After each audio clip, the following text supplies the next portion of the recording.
Welcome to ESPN College Football presented by Tyson Brand. You're watching the ACC on ESPN.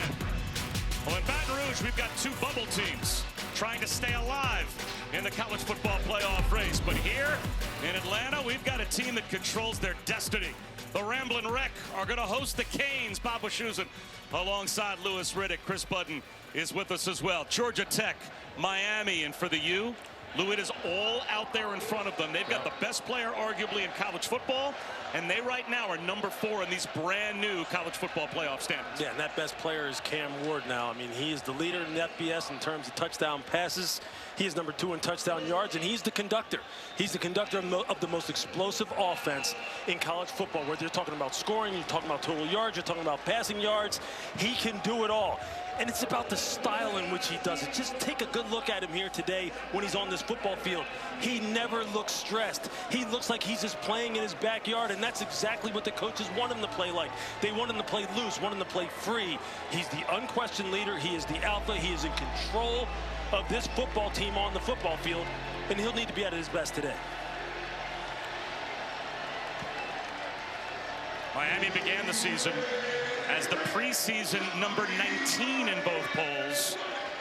Well, the last time they started 10-0 was back in 2017. They haven't been 11-0 since back in 2002 when they finished as the national runners-up. Now they're number 4. And the committee made their voices heard for the first time on Tuesday night and stamped Miami as the number 4 team in America. For Mario Cristobal. There's no question. They're awful strong. They're strong on the front line, both offensively and defensively. They've shown you over the past 2 weeks they can run the football over 200+ yards rushing in both games in the past 2 weeks. And we already know about Cam Ward. Defensively, they can rush the passer. A little banged up in the secondary, but this is a complete football team, Bob. And they plan on trying to show that here today.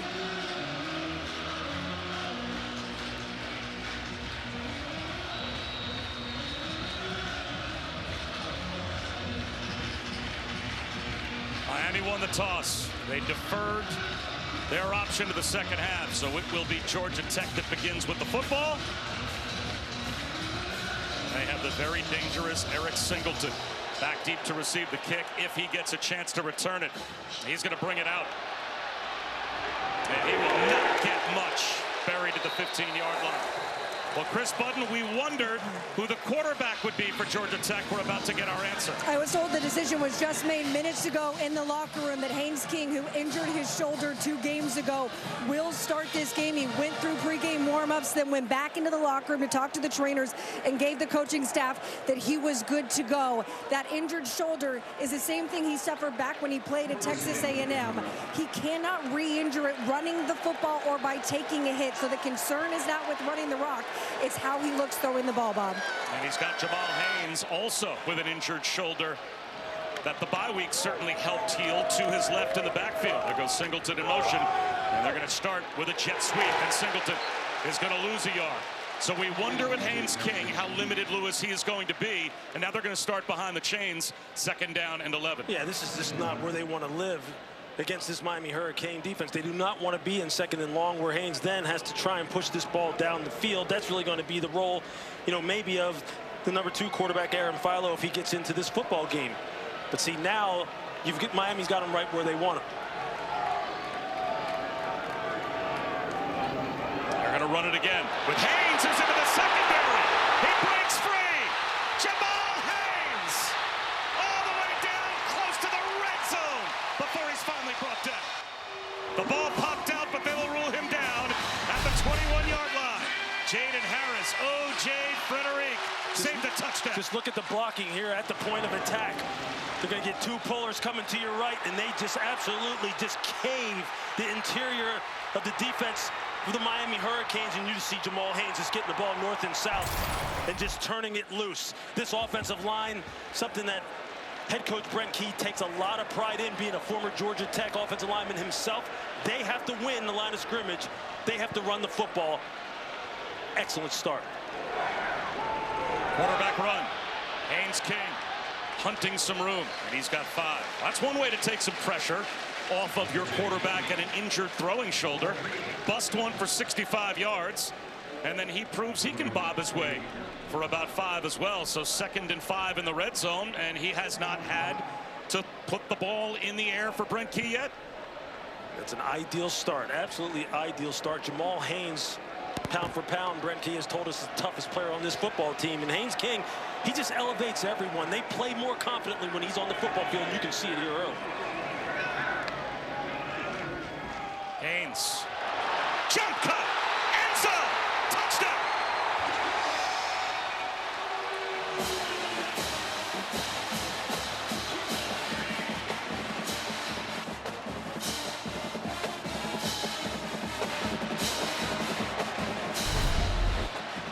The exact same kind of look. You're going to get down, down, double pullers, and just look, a gap scheme is what they call it. And you just see them at the point of attack. They have angles on everyone, and then you see the little cut right there on the 2nd level from Jamal Haynes and getting it into the end zone. This is one of the better running teams that you're going to see in college football.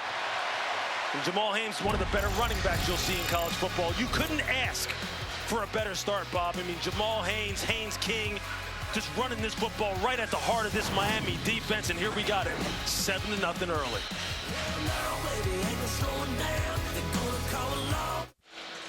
One Haynes helped another in a big way. First possession of the game as Jamal Haynes, 65-yard run that busted it all the way down on the doorstep of the red zone. And then he eventually, from 16 yards out, found the end zone, his 9th rushing touchdown of the season. And Jamal Haynes touchdown, and those 2 big runs takes the pressure off of Haynes King, who never had to test that throwing shoulder on the opening possession of the game. And now Miami will begin with the football for the first time, and they will begin with a quarterback that they have rallied their entire season around. Cam Ward is an elite leader, complete and utter alpha dog, restless for excellence. Very vocal. He's going to speak what's on his mind. People are going to listen because they respect him so much. He's looking to bring other people up, looking to bring not just the offense up, but the whole team up. And it's great to have a leader like that on the team.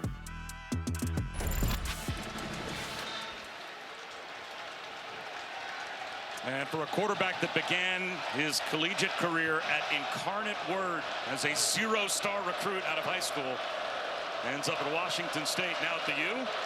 Mark Fletcher to his right, and they begin it on the ground.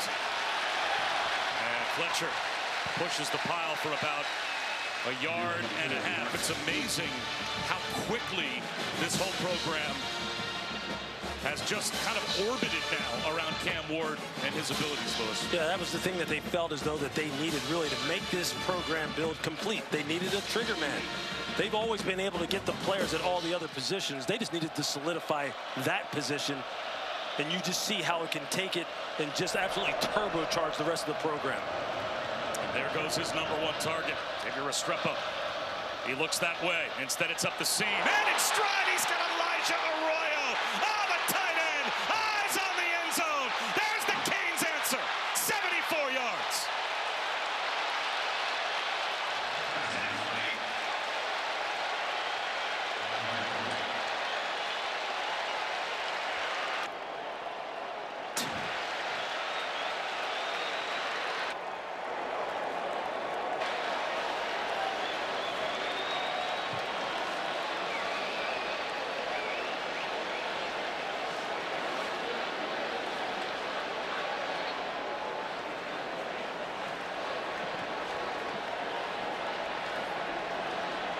Been an interesting 3 minutes of football we've played. I mean, it's just explosive plays all over the field. Wait till you get a look at this. Wait till you just see this throw and the anticipation from Cam Ward. The trust between him and Elijah Arroyo. You're going to see Arroyo right here.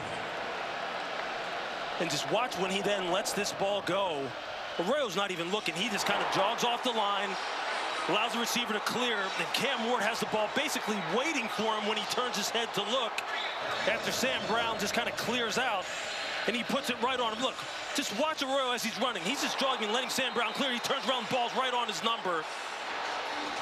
He has no other choice but to catch it, and then it's just a foot race to the end zone. That is ultimate trust in your quarterback, knowing he's going to put the ball where it needs to be put. You just need to run the route the way he expects you to, and then you just let your athletic ability take over. And you see Cam Ward just going, hey, look, man, that's what you come to expect from me. He's in total control of this offense. He never flinches. He never doubts. Offensive coordinator Shannon Dawson told us, look, we have total faith in his ability to direct everything out here on the football field, no matter what the circumstances are. He's going to always deliver his best, and there's an example of it. Last season, Miami tight ends for the season, 154 yards receiving and a touchdown. Arroyo, he basically had half that production on that play. As Singleton brings it out, right back where we started. Tied at 7. And Georgia Tech will begin at their 17-yard line as we take a look at our road test, brought to you by Goodyear. Early look at your keys to the game, Lewis. Yeah, take what the defense is giving them. What I'm saying by that is, look, if they're playing too high, run the football. Single high, exploit the matchups. Well, Miami can do it all. You've already seen that. Communication in the secondary, no coverage busts. They're going to have to tighten down some things defensively, especially against the run. For Georgia Tech, win the time of possession, 5 plays of 20-plus yards. They've already produced a couple explosives. You know how important that is. And defensively, neutralize Xavier Restrepo, the career leader in receiving yards for the University of Miami. We haven't heard from him yet, but we will, and they're going to have an answer for him. And already a quarterback change for Georgia Tech. The freshman Aaron Philo is out there to run possession number 2. Although they're going to go right back to the ground attack. And Ruben Hurricane Bain Jr. is all over Jamal Haynes, a gain of a couple. And we have an injured Kane. Simeon Barrow is down. So Miami, with one of their starting defensive tackles down, runs the trainers out. And we've got an injured Yellow Jacket as well. And that's Haynes. Jamal Haynes, a little slow to come off the field. Remember, he has a shoulder injury that was helped by the bye week, so we'll check on his status when we come back.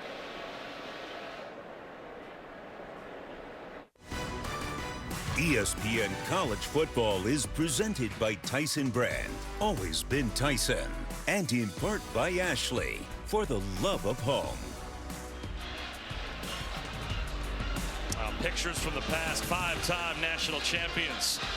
4 national championships in an 8-year span from the 80s through the early 90s, and then, of course, a 5th in 2001. This team would love to join that group for the U. Jamal Haynes, very slow to walk off while we were away. He is in the Georgia Tech injury tent. Simeon Barrow was taken off slowly to the UM sideline as well, so we'll try to check on both of those 2 players. 2nd down and 8 for Georgia Tech after the 2 teams trade touchdowns in the first 3 minutes of action. And again, Aaron Philo in at quarterback with Chad Alexander now in at tailback. Philo to throw, finds a crosser, breaking a tackle is Singleton. And he fights his way for about 3 yards. Tyler Barron brings him down. Let's go to Chris. Yeah, a little bit more details on the Jamal Haynes injury. He took a hit to the head, and as soon as he stood up, had trouble getting his bearings, tried to walk off on his own, and then could not stand up. Had to be helped by 2 trainers into the injury tent. This is a kid who has been banged up since the start of fall camp. Yeah, Lewis, you said he took a wicked hit at the line of scrimmage. He sure did. Safety Jaden Harris came in there at the end and finished that play off with a brutal shot. But you can see why he may have been dazed coming off the field. Vicious shot. So now without a big play running back and with the backup quarterback, a true freshman facing 3rd down. Philo underneath, that ball pops up in the air. There's another big hit. Darryl Porter Jr. was there to jar the football free and deny a 3rd down conversion to the Yellow Jackets. They'll have to punt it away. Yeah, that's just a nice clean play right there by Darryl Porter. Just sitting in a cover 2. He's just sitting there reading the route combination, playing it deep to short, and just puts his shoulder on the receiver and separates the receiver from the football. Darryl Porter, he struggled last week in the slot against Duke. They moved him outside now here in their base defense where they think he's going to be a little bit more comfortable. And you see right there, just lets his instincts take over. Big play on 3rd down.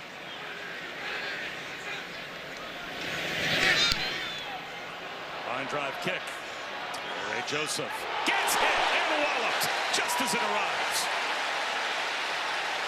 44-yard punt and no return. Special teams tackle. Made by Pritchett. Let's go back to Matt Barry.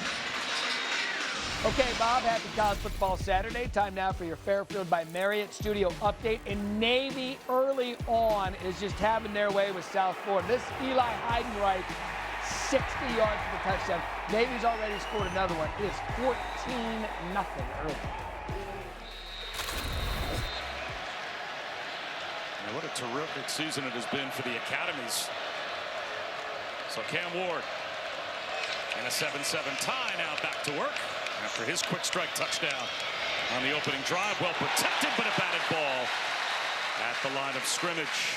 Might have been Zeke Biggers that got a hand on it.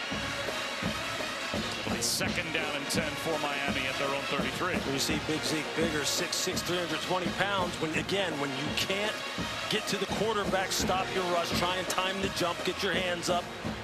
And Zeke Biggers, you can only imagine how tall he is at 6'6", how tall he becomes when he gets that hand up in the air. He's blocked a couple of field goals this year. He sure has, 2 as well. That's a large human.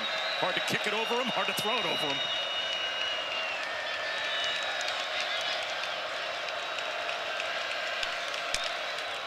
Blitz coming. One-on-one to the outside, on time. Boy, is that an NFL throw. Sam Brown Jr. perfectly placed by Cam Ward to the sideline for 15 yards and a first down. Yeah, it's just what you call a speed out. You're going to see Cam. He's just going to throw it in rhythm. He's going to hit that back foot plant and then just drive the football out there to the sideline. And Sam Brown just smooth at 6'2", 295 pounds. Little zone read and a bounce outside for Fletcher. And he is tracked down after a gain of about 4 by E.J. Lightsey. And it's not just the passing game that is making this offense so dangerous. I talked about it in the open. This running game has really gotten going for this Miami Hurricanes team. 219 yards against Louisville, 230 against Florida State. Offensive coordinator Shannon Dawson knows that the running game is going to become crucial as competition ramps up here late in the season. Ward changing the play, possibly. Plenty of time on the play clock.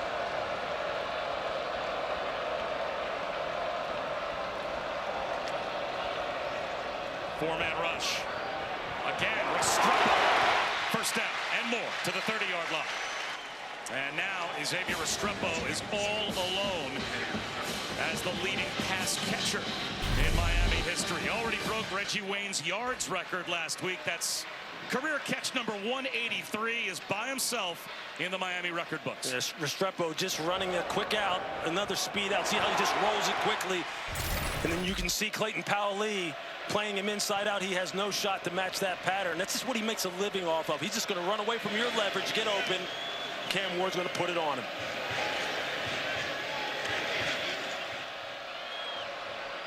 One-on-one, Sam Brown Jr. just out of his reach in the end zone. Georgia Tech going just with a little bit of man coverage with the single safety in the middle of the field. Sam Brown just running what they call the slot fade from the inside, fading away to the boundary. Cam just overshoots him just a bit, otherwise that would have been 6. You've got to slow these wide receivers down at the line of scrimmage. They're just too good as route runners. If you let them have free releases and you don't get any heat on this quarterback, there's a reason why he has thrown 29 touchdowns already this season. And Restrepo, the motion man. Fletcher up the middle. And a third down chance now for Georgia Tech's defense after a 5-yard gain. Omar Daniels made the stop. This is where Georgia Tech has to get stops against this Miami offense. Number 1 in America in points and yards, right? You got at some point to force them to kick threes. And this is where Mario Cristobal said he has a lot of respect for Tyler Santucci, the D coordinator for Georgia Tech. He said their third down blitz packages are elite. They need to disrupt Cam Ward. From a coverage perspective, you got to take care of Restrepo. You got to make sure that you come down on him here and don't give him too much room to work. A lot of communication for Georgia Tech on defense. Ward, no one home. Fires it way over the head of Brown. So that's a win for the Georgia Tech defense. Absolutely. A little bit of a miss.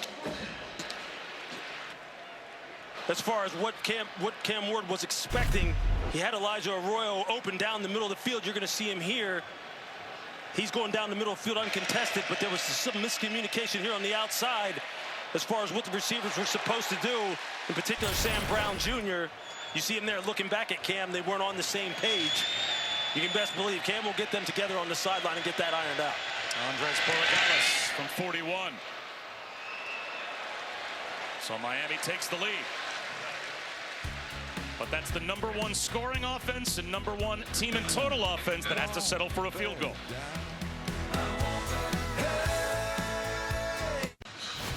As we return with our All-State playoff predictor, and Lewis, the percentages, they are tilted in Miami's favor.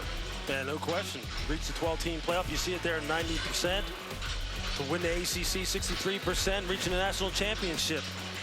And win the national championship at just 8%. Look, I think obviously that's largely subjective at this point in time because anything can happen once you get into CFP. You agree with those numbers? You know what? I'll tell you, yeah, by and large, yes. Okay. This is a strong football team. They're going to have some answers on the defensive side of the ball. You see, they can be vulnerable from time to time. And offensively, they have some fits and starts. They usually go through a lull period, Bob, here in the second quarter. Then in the second half, they turn it back on. We'll see if they can smooth out a little bit of that performance. Time now for our weekend lineup, brought to you by Wendy's Saucy Nugs, and some huge games today in the SEC. Of course, Georgia, Ole Miss. Ole Miss wins that game. They have to fall up into college football playoff consideration. And is that a playoff game between Alabama and LSU tonight on ABC? You have to think so. Absolutely. And that battle down there at Ole Miss between them and Georgia, that's a heavyweight battle of the Titans. And now Haynes King back in at quarterback. And he's going to try and run it, and he's not going to go anywhere. And Chris Budney is also now without his #1 running back. Yeah, it appears Jamal Haynes' day is done. He came out of the injury tent, and the athletic trainers took his helmet. He walked off and then gave his gloves to a group of small boys in the stands, and the look on his face just distraught as a player who has just struggled to remain healthy and be able to play this season. So no Jamal Haynes. Can Haynes King throw the ball? Looks like they're going to line up and run Wildcat here with Chad Alexander, as Haynes King is going to run a trick play. He's going to roll out, flip one in the right flat. A little creativity there. You like that look? Jackson Hawes, the tight end, comes up about 2, maybe 3 yards short of a first down. And Brent Key, the head coach of Georgia Tech, told us all the different motions and shifts that they use. They really want to distort the picture for this Miami Hurricane defense. Make them think, make them slow down just a bit in terms of where they fit and what their reads are post-snap. And they're going to have to do that a lot more now. I mean, offensive coordinator Buster Faulkner is going to have to be at his very best from a play-calling perspective against this stout Miami Hurricane front. Third down, trying to keep the drive alive. End around. Malik Rutherford. He's got it.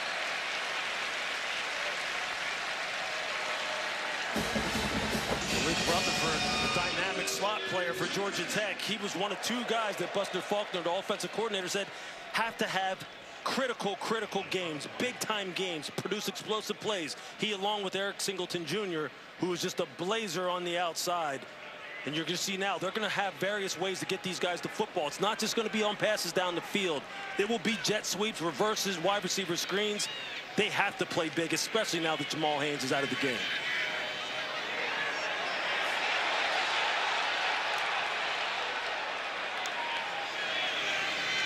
Again, they work the perimeter. Singleton, he gets popped hard at about the 41-yard line. Again, though, you see all the motions and the way in which they're trying to get these guys out on the edges with their speed. And this Miami Hurricanes defense is just going to have to pursue inside out and put big hits on people like that right there from Chase Smith. When you have littler runners,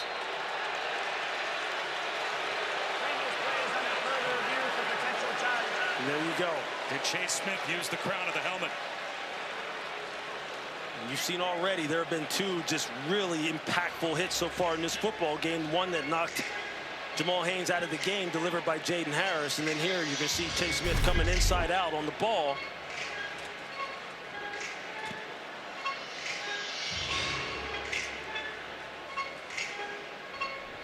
That's top of the helmet. That's crown of the helmet.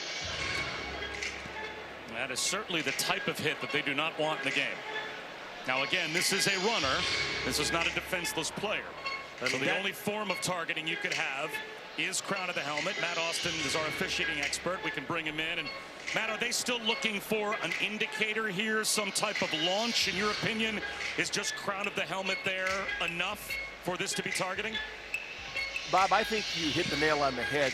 Is this an attack, or is the defender absorbing the blow from the runner? He does lower his head. There is contact with the crown of the helmet, but that's going to be crucial as whether they deem this an indicator or not. In my opinion, I don't think it is. I think he's just lowering his head to get lower, and they hit. So it's going to be interesting. It's the only thing I would say to that. Look, that's a very dangerous play for the defender. There is no targeting on the play. It'll be second down. So there it is. There's not that indicator, that launch or attack, as Matt Austin said. But at the same time, you don't want to see the player lower the head like that. Absolutely, because it's not just dangerous to the offensive player. You see the position his head was in and his neck was in, that being Chase Smith. That's dangerous to him. And that's part of the intent in terms of trying to lower, rather reduce headshots in this game as well, to protect defenders as well. Going all the way back to the days of leather helmets when you played, Lewis. Yeah. I'm sorry, that was a low blow. I shouldn't have said that. But no, going all the way back to when you played, what were you taught? What were you told by your coaches? See what you hit. Keep your eyes up. Put your face mask on the ball carrier, not the crown of your helmet. Don't duck your head. I mean, you're putting yourself at severe risk when your head gets caught in that position as a tackle. They're trying to help Chase Smith as much as they are the player that gets it. Exactly. Ball fake by King, and he spins about a yard short of the first down. There's Chase Smith, stays in the game, and ends up making another tackle. It's going to be 3rd down and 1 for Georgia Tech at their own 45. Now it'll be interesting to see how they continue to attack in the run game, that being Georgia Tech. Does Buster Faulkner continue to try and work the edges as he's shown on this drive with some of the jet sweeps? They've had a lot of success on the gap scheme runs with pullers and down blocks when Jamal Haynes was in the game. Can Chad Alexander do the same? They slip one out on the edge. And a first down. Jackson Hawes from Haynes King. Haynes King, number 6 in America in completion percentage at over 71%. And you just see the effect of Haynes King being in the game. You see how predisposed the defenders are to defending the run. That time you saw Cam Pruitt, 22-7, Jaden Harris. They were waiting for Haynes to go ahead and hand that ball off. Weren't expecting him to pull it, and he gets out on the edge. He has the pass option. They pick up the first down. That's the problem that Haynes King presents to a defense. Abdul Jannah circles in motion. King runs again. He's got 4 more. Can they live in this world, though, with Haynes King? I mean, at some point, does he have to prove that he can push the ball down the field, or can they run this offense in a phone booth and play with Miami? Well, I think they want a little bit of both, Bob. I mean, they obviously want to have some explosive component as far as the passing game is concerned, but there's no mistaking the fact that they want to hog the ball. They want to win the time of possession. They want to keep Cam Ward off the field. And as you see here, look how much they're taking their time here in the huddle when Haynes is in the game. They're trying to methodically move this football down the field, but no question they need to produce some explosives in the pass game. Again, it's King. And Haynes King, very close to a first down. Might be a foot short. It looks like it's going to be 3rd down again. 3rd down and less than 1. Just look at how the ball handling has an effect again on these second-level defenders. When Haynes King rides that ball in there to a guy like Chad Alexander, the linebackers go. Quarterback sneak and a little touch push. Chad Alexander helping Haynes King pick up the first down. And Haynes King very slow to get up after the quarterback sneak. He needed a little help. He's looking over to the sideline. He's coming out. Aaron Philo is going to come in to replace Haynes King. And this is where the play action... Or will they both stay in the game? We've got 2 quarterbacks in the huddle. Hello. This could be interesting. Show them a little something that they haven't seen before, the Miami defense. Now it's going to be about how do they adjust on that side of the ball. You just don't know what's coming. Haynes King with the zone read to the other quarterback. And Miami wasn't fooled as they gang tackled him at the line of scrimmage. They're going to pull out all the stops today, Georgia Tech. Let's see if they leave both quarterbacks on the field. No, now Philo is going to come out. Well, here comes Haynes. I think Philo's just getting a different helmet. He's going back in the game. But you know, this just sets up for the play action passing game. The run game has been effective so far. Haynes making great decisions on the zone reads and on the RPOs. Now give him the same look, same type of action, and then pull it and throw it. If you're Miami, you have to be alert of that, especially in the secondary now. Different quarterback, different set of problems. And all this pre-snap motion, and that's going to be a motion penalty. That ball was snapped with half the offense, it seemed, moving around for Georgia Tech. So obviously that's an illegal shift. Although immediately tackling the ball carrier, the UM defense, be interesting to see if Mario Cristobal takes this penalty. Illegal shift on the offense. Plays begin the shift were not set before the ball was snapped. It's a 5-yard penalty. Second down. Would you take the penalty? You could make it third down and long if you decline. I mean, he only gained, what, maybe a yard if he was going to decline it. Really didn't get any yardage on the gain. I guess he just wants to continue to push him back. He may have gained maybe a yard. Yeah, a couple yards.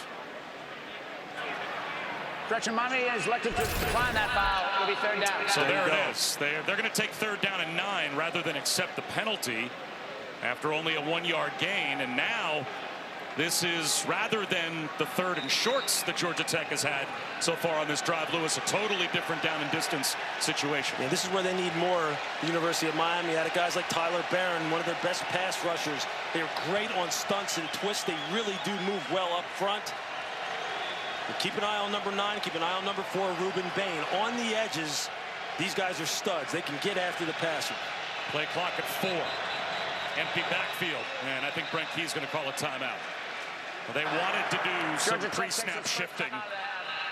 Be a 30-second timeout. Maybe get Miami to tip their hand defensively, and Brent Key looked up at the play clock. They came out of the huddle with only about 11 seconds on the play clock, so they will spend a timeout. The 11th play of this drive, trying to keep it alive on third down and 9. Coming up tonight at 8 Eastern on the ACC network. Number 18 Pitt will square off against UVA. It's Virginia and Pittsburgh. Available on the ESPN app as well, so you can watch anywhere. As outside of Miami and SMU, got 3 other teams that are kind of on life support in the ACC to win an ACC title and possibly make it to the college football playoff. And Lewis, your alma mater, they're hanging on with a 3% chance. Yeah, they're fighting. Look, they had a disappointing performance a week ago against SMU, who we saw earlier in the season, and how explosive they are at Louisville. How about that performance down in Clemson? Some big-time football here. And we got some big-time football right here on this third down. Philo extending the play on third down and 9. He's going to take off and run for it. And he's got it.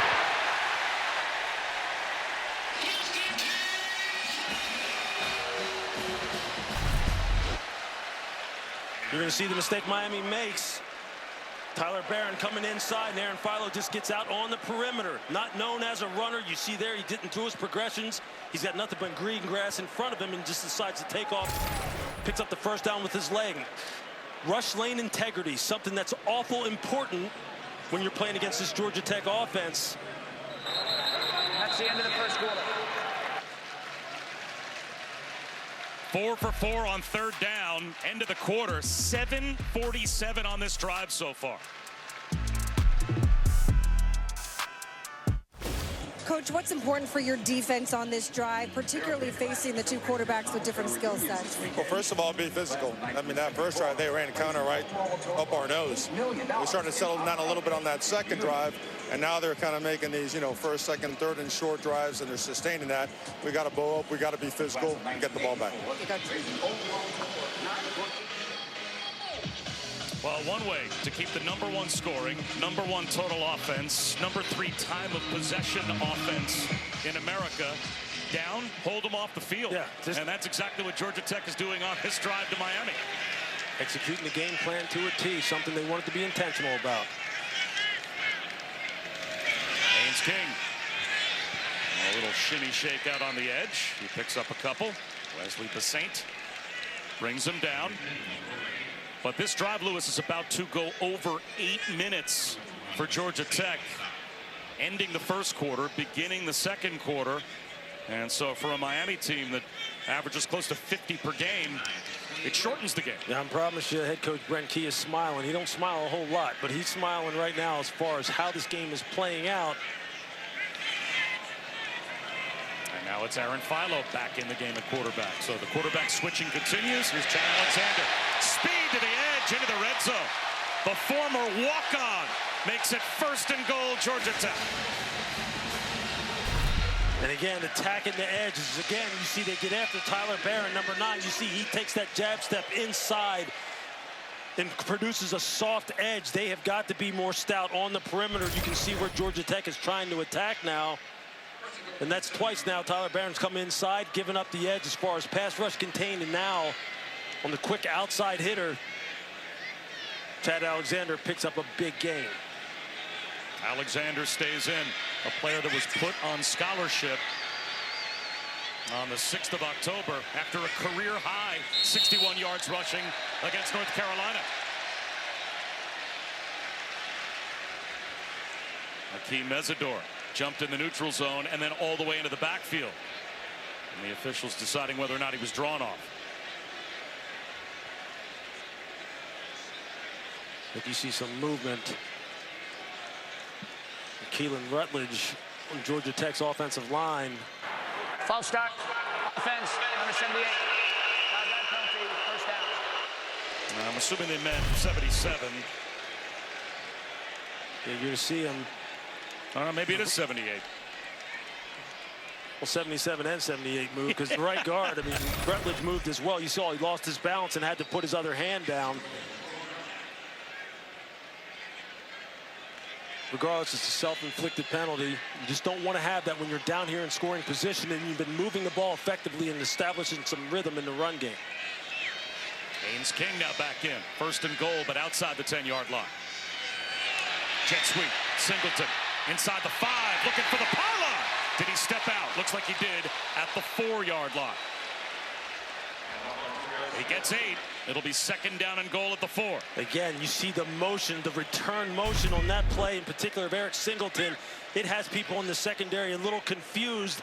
Another soft edge. Singleton able to get outside and get on the perimeter quickly. You see him step out of bounds. The right foot just goes out of bounds. But they are getting on the edges fast and with intent. Trying not to run the football on the inside right now. Alexander, nothing there. Boy, that door closed fast. They went back to that counter action, that gap scheme action with the pullers, this time pulling the offside guard. Miami did a good job of getting penetration and blowing that up in the backfield, which is how you slow down gap scheme runs. You've got to play on their side of the line of scrimmage. And now here, a key 3rd down. Ahmad Moten made that stop. 10.5 minutes on this drive. Haynes King's legs. That's what comes into factor here. 3rd down and goal. Screen. Rutherford hoping for a tunnel. Goal line. Is he in? Touchdown. Malik Rutherford puts Georgia Tech on top. Hiko Mauinoa couldn't bring him down.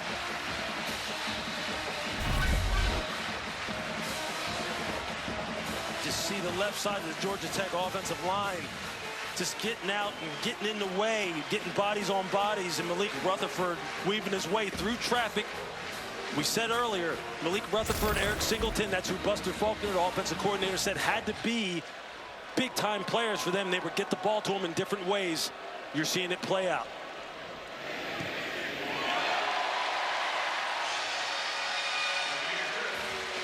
And if Brent Key in a lab was going to draw up a drive that he would like to execute in this game, that's it. Haynes King just with the quick pass. Malik Rutherford, do your thing. Just find the end zone. We're on the board once again.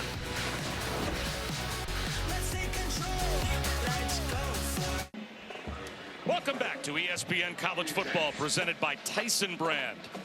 This is the Veterans Week on ESPN, presented by USAA. The longest drive of the season for Georgia Tech by yards and time. 17 plays, 75 yards, 10 minutes and 45 seconds. It's been a long time since we've seen Cam Ward out on the field. Bob, that's amazing. That's brutal right there. From a defensive perspective, that is brutal. That will take the life out of you. Miami cannot allow that to be the case the entire game. They're going to have to get some stops. Here are this week's college football playoff rankings, brought to you by Allstate.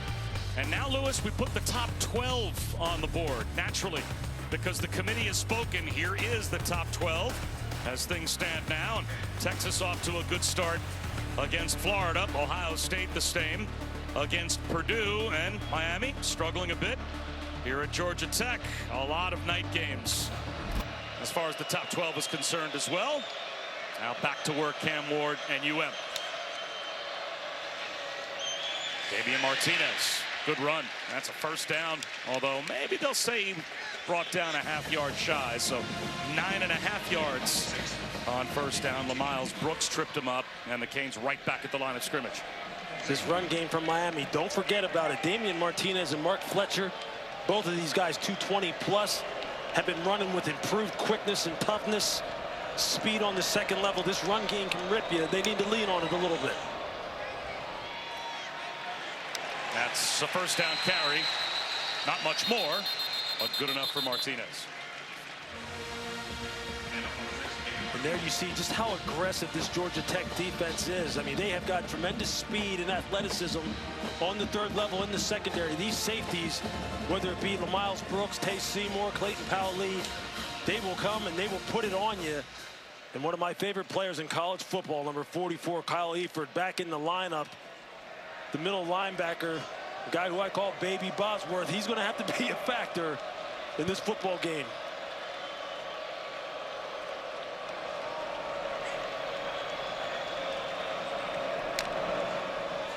Play action.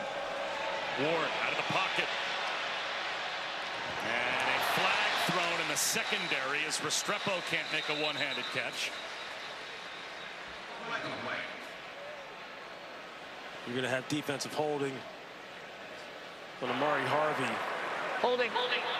Defense, number 3, 10-yard penalty, automatic first down. So that penalty goes against Amari Harvey. But there is something special in today's day and age about a neck roll linebacker. Isn't there, Lewis? It sure is. I mean, Brian Bosworth from the 80s from the Oklahoma Sooners, one of the best college linebackers we'd ever seen. It was just and Kyle Eford, just a throwback really to that era. This is a guy who loves the game now.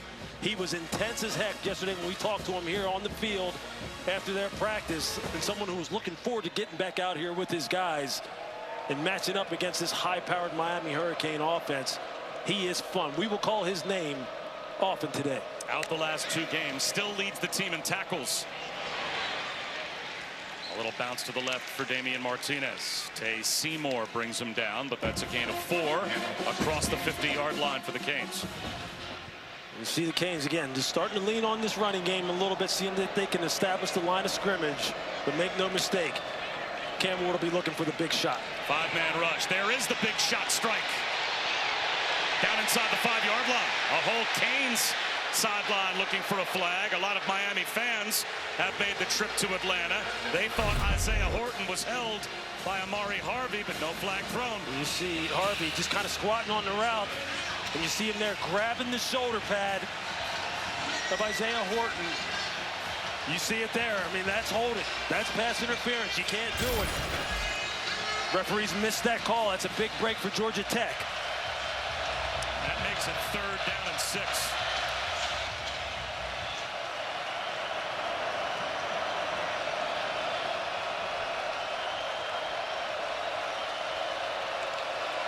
Tech rushes 4. Ward floats one to the sideline, incomplete, hoping for Jacoby George. Flag down in the offensive backfield.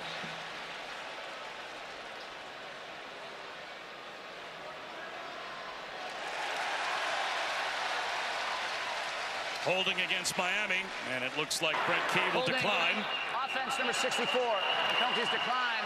to be 4th down. So 4 straight incompletions for Cam Ward. And Miami will punt. They got the left tackle, Jalen Rivers. Just grabbing and pulling the pass rusher to the ground. That's a good series right there for Georgia Tech. Playing physical, challenging routes down the field. They got away with the holding on Amari Harvey. But that's the kind of intensity they want to play with. It's hard to get this Miami offense off the field. Dylan Joyce, the end-over-end punt. Bailey Stockton, the fair catch at the 11.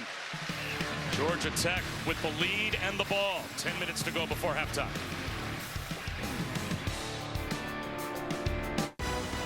ESPN College Football, presented by Tyson Brand, is brought to you by Burger King. You rule. And in part by Coca-Cola Zero Sugar. The Mini 500, an annual 8-lap tricycle race that takes place on the Friday afternoon before homecoming football. One of Georgia Tech's most unique traditions. Put on by the Ramblin' Wreck Club since 1969. It looks more like they destroy tricycles rather than wreck them. I was trying to figure that out. They actually do literally wreck them. That is funny. 14-10, the Ramblin' Wreck with the lead on the Canes. They've got the football back. The last time they had the ball, the second longest drive by time in Georgia Tech history at 10 minutes and 45 seconds. Back in 2009, they had a 10-minute, 47-second drive against Virginia. They go back to work here, and they run it up the middle with a true freshman, Anthony Carey. Only his 22nd carry of the season. He's got 2 yards. Jalen Alderman made the stop. Again, continuing to use that gap action in terms of pullers, getting angles, trying to get some movement and create some creases in this run game. And you can see it there, 122 rush yards in the first quarter. I mean, that's doing work right now if you're Georgia Tech. That's just going to play into your whole idea of trying to control the time of possession, which they have done fantastically. And again, it's Haynes King at quarterback, and he'll hold on to it. About a yard short of the first down. C.J. Clark tripped him up.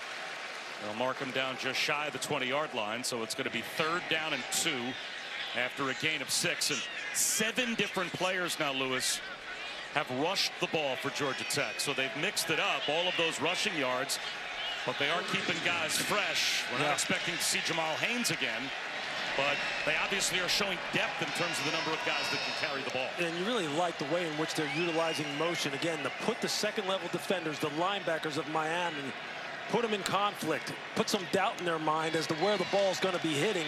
And as they adjust, they open creases in the run defense, and Georgia Tech's exploiting them. Chad Alexander back in for 3rd down. Tunnel screen. Rutherford. He scored a touchdown on this play, but here he gets nothing. A helmet pops off of Ruben Bain, who was out there to help on the stop, at least a yard short of the first down. So after Georgia Tech on their previous drive was 5 for 5 on 3rd down, they come up short here. That's a heck of a hit by Wesley Basaint. You see him there. He identifies the screen and comes inside out along with Ruben Bain.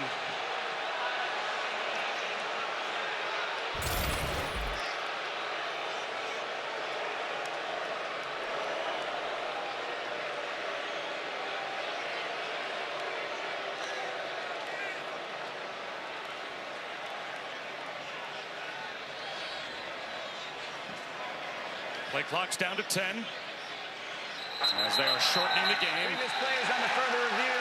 Looking at potential targeting. And now they're going to take a look and see if Wesley Basaint came in and led with the crown of the helmet. They're going to take a look at that last collision again for targeting. The crowd saw that play up on the big board. They reacted.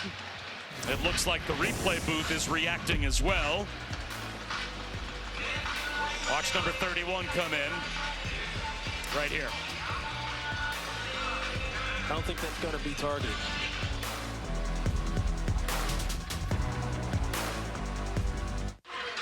Almost immediately as we went to break, Wesley Basaint was cleared of any targeting call. You can see him come in here, number 31 for the Canes. And Lewis, you predicted this, that he kept his helmet up, and it was really more the forehead than the crown. Yeah, he didn't hit him with the top of the helmet. He saw what he was hitting right where the decal, the helmet, meets the face mask at the top. We're moving on. The punt from David Shanahan, and Ray Joseph lets it bounce, and it rolls dead at the 33-yard line. Back to Matt Berry. Okay, big game, Bob. I've got your AT&T Multiview, which is keeping fans connected. A look at the noon window across the networks. Texas having their way with Florida. Everybody in that game's hurt. Navy up 14-0 against South Florida. Texas State up 21-0 on ESPNU.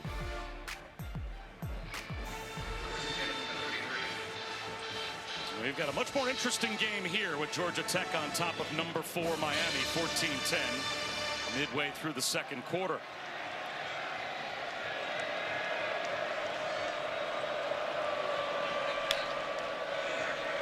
And Ward with a handoff. And Damian Martinez pushes the pile. Do you think that 10.5-minute drive by Georgia Tech took Cam Ward out of his rhythm? He's missed on his last 4. Yeah, I think it'll be interesting to see whether or not it's something that is sustained here. Look, we've seen Miami do this before, where they hit lulls in terms of their rhythm and their execution in the course of games. And right now, they're in another one of them. He's going to take off and dive for a first down here. What happens, though, is they usually get it cranked back up in the second half, because Cam Ward, look, he'll gain his intel. He'll figure out what teams are trying to do to him defensively, and they'll crank it back up. And Georgia Tech's has to know that that's what's coming. That these guys are a second-half team that can really crank it up in the third and fourth quarters. You just have to stay fundamentally sound, rush the passer, play with good eye discipline.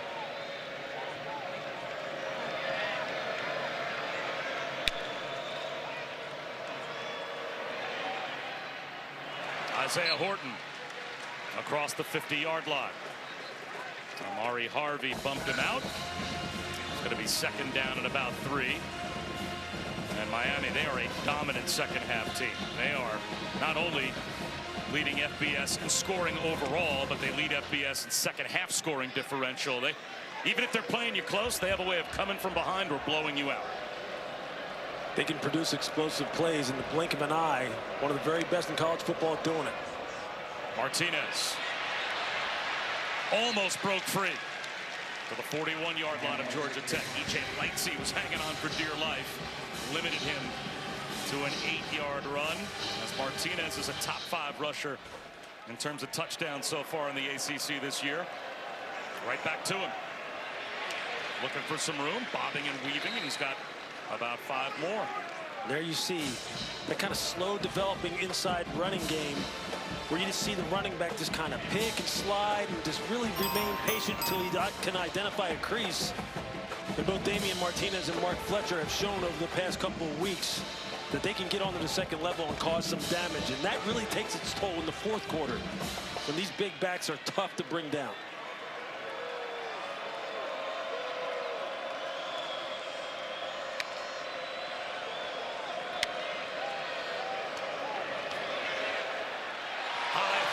Restrepo tried to climb the ladder and couldn't haul it in. It's heavy third down now. Cam just misses Restrepo on this one. He has him here. You're going to see him. He's going to get a good release right down the seam. You're going to see the defensive back, Clayton Powell-Lee, falls down as he's trying to go ahead and match the pattern. Could have had an explosive right there. He just missed it. Just air-mailed it over his head. Restrepo's been quiet so far today. I only believe he has 1 catch. Georgia Tech was going to be intentional in trying to take him out of the game, and this is the situation where you need to make sure you know where 7 is on this third down. Georgia Tech shows blitz. Are you bringing heat here? I'm playing coverage in this situation. They bring a blitz. It's one-on-one out on the edge. Isaiah Horton, he's got the first down. So all Horton had to go down, make sure he had the yardage necessary, and just turn around and have Cam put it on him. He beat the blitz with the way he got the ball out of his hand so quick. Look, it's hard to fool Cam Ward. He's able to read it pre-snap and then adjust post-snap. And with how quick his arm is, he can beat your blitz because of the fact that his arm is just lightning fast, and you saw it right there.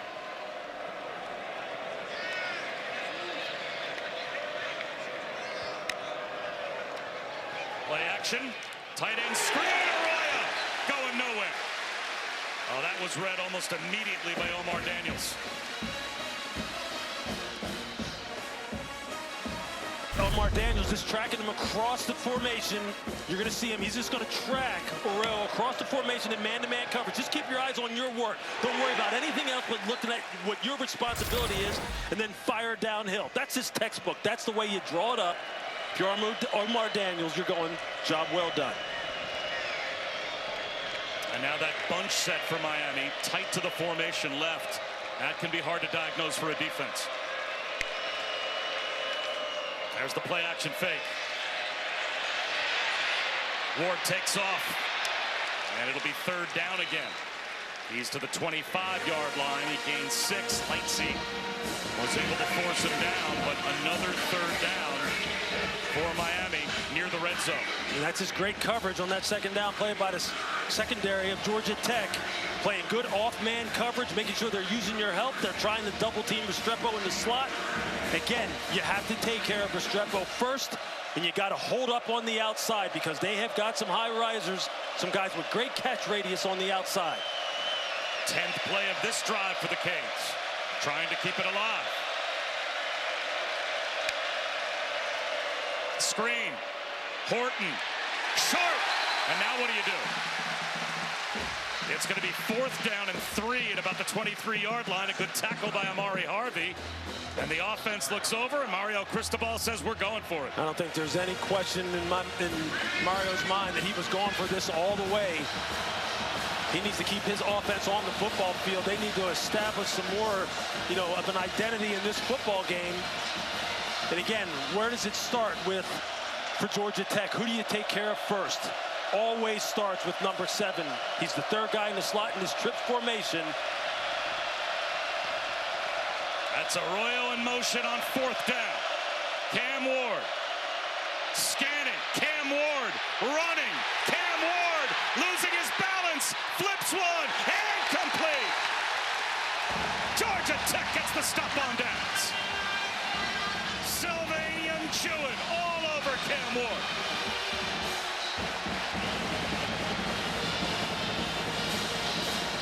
Just playing a little bit of zone coverage. He had Restrepo maybe in the middle of the field. You're going to see him come over and just spot up right on the hash, right there in the middle of your screen. Cam decides not to throw it to him. He's looking for something bigger down the field, tries to reverse course. And Sylvanian Jewett, he has showed up over the past couple of weeks for this Georgia Tech defense. Lane integrity, rush with lane integrity, cage the quarterback. That's what Tyler Santucci told us that they have to do up front. Keep him in the pocket, keep hunting, keep pursuing. That's a big-time stop for the Georgia Tech defense. So now Tech has 2 timeouts and the 2-minute timeout as well. They'll run it here with Alexander. He is buried by Ahmad Moten. Let's see if that takes us down to the 2-minute timeout. And Alexander is now hurt. Timeout on the field for an injured player of the offense.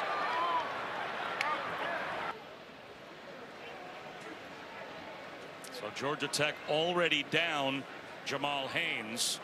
Chad Alexander, a former walk-on who never carried the ball last season. He played 9 games on special teams, and he has become an important backup running back this season. He might be in trouble here as well. And here you see him get his lower leg rolled up on. Oh, it definitely gets caught up. I think his own teammate Joe Fusel may have fell on it. The State Farm Champions Classic is coming up on Tuesday. Number 1 Kansas will take on Michigan State at 6:30 Eastern.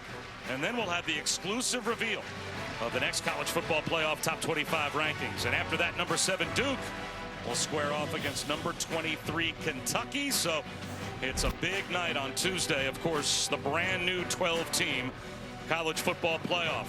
It is on the horizon. The 5 highest ranked conference champions get automatic bids. The 4 highest ranked champions get first round buys. The 7 at-large teams determined fill out the rest of the bracket.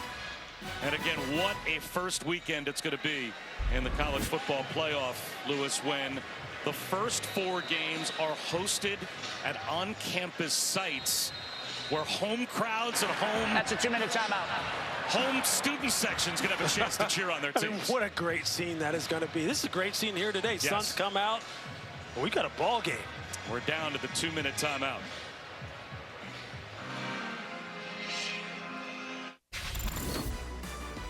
From Mexico halftime report. Texas taking care of business against Florida today. Plus, Navy looking to right the ship. And gentlemen, it's coming. You just talked about the college football playoff.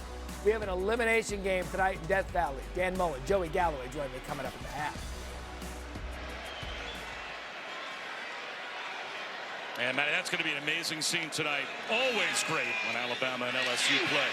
As Philo's going to take a shot for Singleton. Jump ball, tipped, almost intercepted.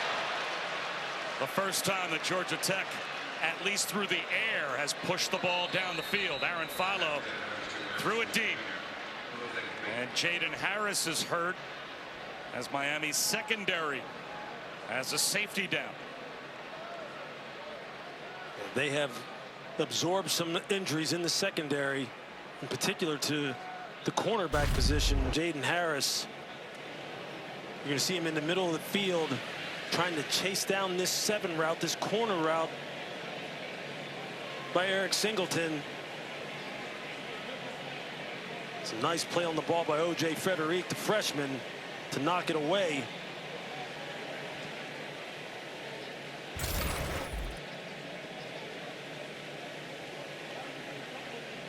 Their depth is definitely getting tested in the secondary from Miami. And Jadis Richard, as you said, already out. Yep. 14-10, Georgia Tech has the lead. Bob Wischusen here with Lewis Riddick. Chris Budden is with us as well. Some important players now missing for both teams. And this is a game where it seems like the more that Georgia Tech shortens it, the more you wonder if Miami's going to be able to rev that offense back up. Yeah, if you're Georgia Tech, on defense in particular, defensive coordinator Tyler Santucci in the second half has to be ready for the onslaught, right? You know that they do a great job of adjusting coming out of the half, and all of a sudden picking up the tempo, and then Cam Ward gets hot and says, hey, look, you know what? I'm going to put it on me. Right. So you have to be prepared for that kind of renewed intensity. But if you're Georgia Tech right now, I mean, you're executing to a T exactly what you wanted. Control the game on the ground, take opportunistic shots down the field, just like they just did right there, and try and execute that again for a second half. Now this becomes a huge play.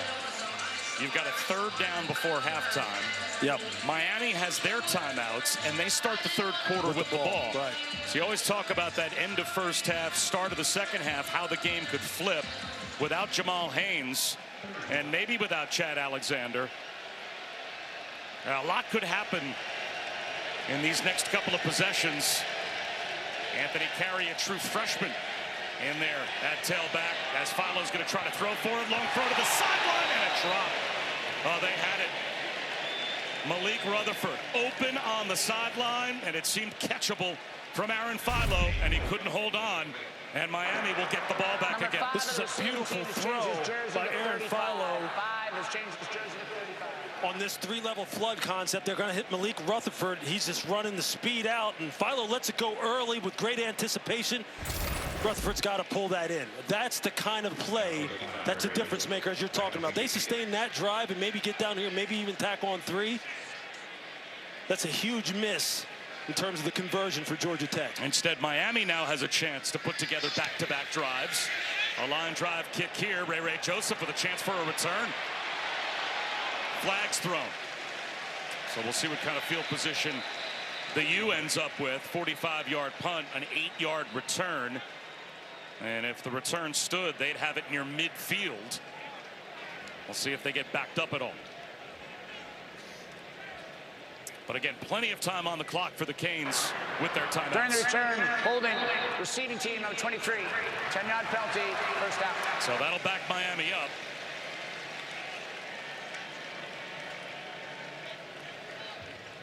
That's the first penalty.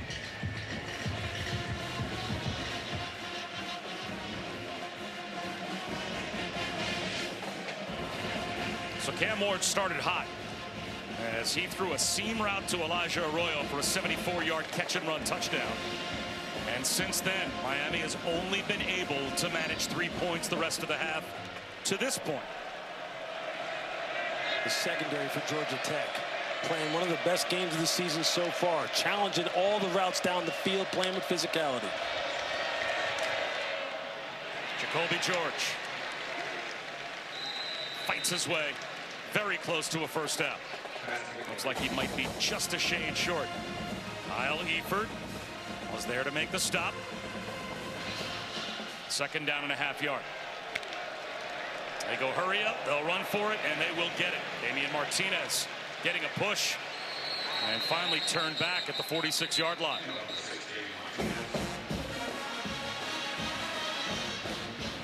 Down to 1:11 to go before halftime. Of course, the college football rules inside of the last 2 minutes. You get the benefit of the clock stopping when you pick up the first down. That saves them some time. Play action.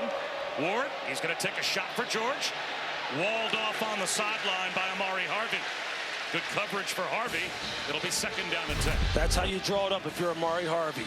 Off man coverage, double move, then just fade into the wide receiver. Don't put your hands on him. A little hand fighting's okay, but I'll tell you, that's how you play off man coverage when someone tries to run a stutter go on you. And then just cut him off. Another injury. This time it's Sylvain Unjuan, the 2nd oldest player in the ACC at 26 years old. He had a knee injury in the opening game last year, so he was given a 6th season. Grew up in Belgium, but then came over to play high school football at Don Bosco in New Jersey, and eventually ended up at Georgia Tech. A soccer player that took to football when he became a high school age sophomore. And hopefully he'll be able to get back on the field. Yeah, he just needs a minute to go ahead and gather himself. He has had some really good reps, some really good pass rush reps recently, and he has shown up here today against this high-powered offense. They're going to need him as this game goes on.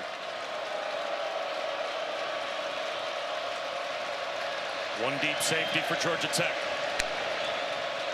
Screen to Restrepo, open for a block. Nowhere to go.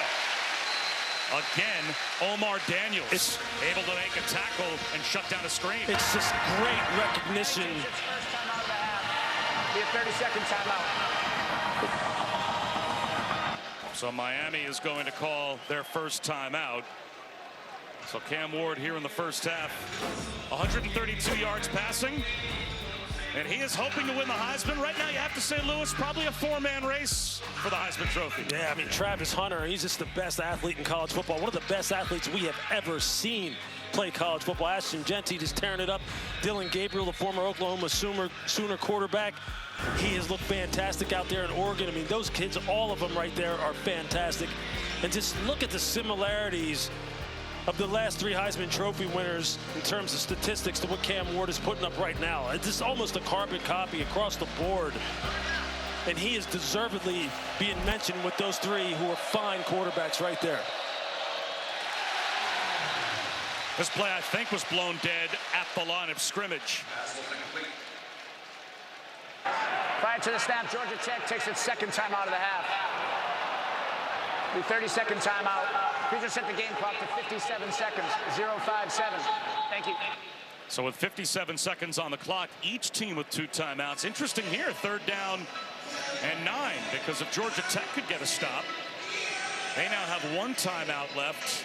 They could even get the ball back before halftime. They sure could. Have a chance to even at least maybe move into field goal range. Look, their deep downfield passing game, you know, with the freshman Aaron Philo in the game, has looked like it's something that is capable of producing some chunk plays. So you're right. If they can get a big-time stop here with the way this secondary has been playing, they may have an opportunity. And this secondary for Georgia Tech looks like it's a little bit banged up as well. You don't see corner Warren Burrell out on the football field. They've made some adjustments. Rodney Shelley now out on the perimeter. Clayton Powell-Lee playing the nickel spot. So they're having to piecemeal it together a little bit as well.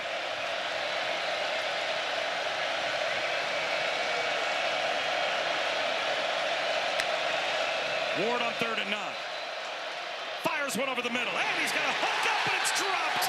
Sam Brown Jr. couldn't hold on. Again, it was Omar Daniels to deliver the strike that knocked the ball free. Boys, he had a hard-hitting first You know I'm half. a sucker for a good safety play. Just watch this Middle of the field play by Omar Daniels. Read the quarterback, put your foot in the ground and come straight downhill and separate the wide receiver from the football. That is textbook. You can't do it any better than that. Omar Daniels is having an absolute day. He is making plays against the run. His key and diagnosis has been on point. His deep field safety play has been on point. Cam Ward sitting there going, man, get me to halftime so I can kind of regroup. Stockton lets this one bounce, and it spins inside the 10-yard line. That is well done on the punt by Dylan Joyce. So you have to think for Georgia Tech, they'll just be happy to get to halftime now. Yeah, this offensive line, this counter run game, this gap scheme run game has just produced big play after big play. They've used the same play over and over again. You saw Jamal Haynes just rip off the explosive early on. They went right back to the same play again. Pull the backside guard and tackle, block down front side, get good angles. Then you see right there, he just puts the move on Jaden Harris. He's in the end zone celebrating. That's what you come to expect from an offense like Georgia Tech that is led by a head coach who was a former offensive lineman himself. Did you see Chris Wanke there on your screen? This team has run the football with abandon. It's really what they build their entire offense off of, and then the play-action passing game comes off of it. And there you see Brent Key on your screen. And when Haynes King is healthy and then he's running it, it's tough to deal with. Haynes King is going to run it, and he's going to get free. Haynes King all the way out, close to the 40-yard line, and out of bounds, and that saves them their timeout. Jaden Harris forced him out, but that changes everything for Georgia Tech. It's just the dime quarterback draw. Haynes just looks once and just finds a seam off to the right side of the offensive line, and he's got nothing but green grass. Now they're going to put Aaron Philo back in. They were probably just going to try and run the ball and end the first half from inside their own 10-yard line, but a chunk play in the run game. And now Philo, he's going to take off and run, and he will not go anywhere. Use that timeout. Jalen Alderman, another stop for the Canes. Georgia Tech takes its final timeout of the half. It's a full timeout.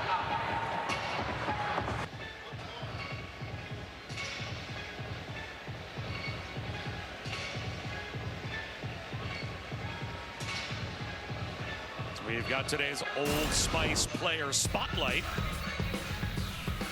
And as we take a look at the quarterback comparison, of course, Haynes King is not going to be able to match Cam Ward through the air. His legs are going to be the way he'll do damage. Yeah. And Lewis, he just did something. He sure did. Look, they're asked to do totally two different things. So don't get caught up on the numbers here going, this isn't really a spotlight, because it is. The effect that Haynes King is having on the Miami Hurricane defense, as far as the different ball handling they're using with the quarterback, the different motions designed to manipulate the second level defenders and then make them have to be absolutely on point with their run fits. With Haynes King and the way he can run the football, the way he can pull it, the RPO game, it just causes all kinds of problems. We know how good Cam Ward is. We know he will come out in the second half and he will be slinging it and he will be on it, because he's shown all season long that he will do that. But what an interesting contrast in styles between these two. And you see Buster Faulkner on your screen, the offensive coordinator who came over from Georgia, calling the plays here for Georgia Tech, and he's done a masterful job in the first half. And now it's Haynes King back in with Anthony Carey, the true freshman, at tailback. 3 deep now at tailback. As they've lost Jamal Haynes, and it seems, at least for the time being, they've lost Chad Alexander as well. Now, Miami's got a couple of timeouts. They're not using them, and that might just take us to halftime. So Georgia Tech will have the lead going to the third quarter. And you'd have to say the biggest factor in the first half, Lewis, was that 10.5-minute drive for Georgia Tech that resulted in a touchdown, and Miami never got things going offensively after that. They sure did. Well, they want more swings at it. They want more at-bats, that being the Miami Hurricane offense. And they're just not getting them right now.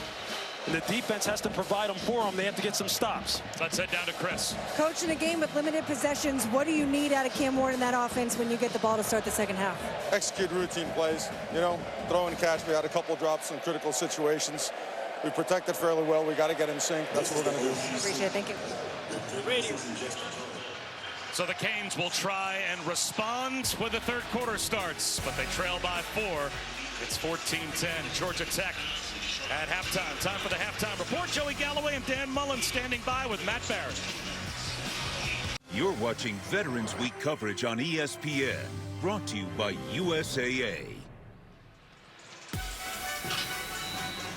Welcome back to ESPN College Football, presented by Tyson Brand. You're watching the ACC on ESPN. Set for the start of the third quarter here at Bobby Dodd. And the Ramblin' Wreck with a 4-point lead on number 4.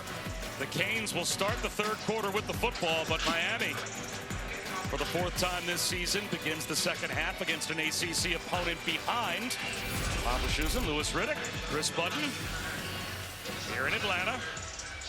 Familiar territory, Lewis, but a Miami team that normally flips a second half switch offensively. We'll see if they can today. Yeah, they absolutely put the pedal to the metal in the second half. Traditionally so far this season, Cam Ward comes out with a lot of intentionality, gets the ball out of his hands quick. We'll see if he can do that again here today. Chris Johnson Jr. muffs it in the end zone, so he will take a knee. Running the football in the first half for Georgia Tech. And you knew that was going to be the game plan. That kind of kept Miami's offense, it seemed, because they were on the sideline, out of rhythm. What do you expect out of them in the second half? Well, for Georgia Tech, I'd expect them to do a little bit more of the same. Look, they still want to control possessions, limit Cam Ward's possessions, be multiple in the way they attack, run this Miami defense sideline to sideline, and then hit them downhill, and then throw the football with play action.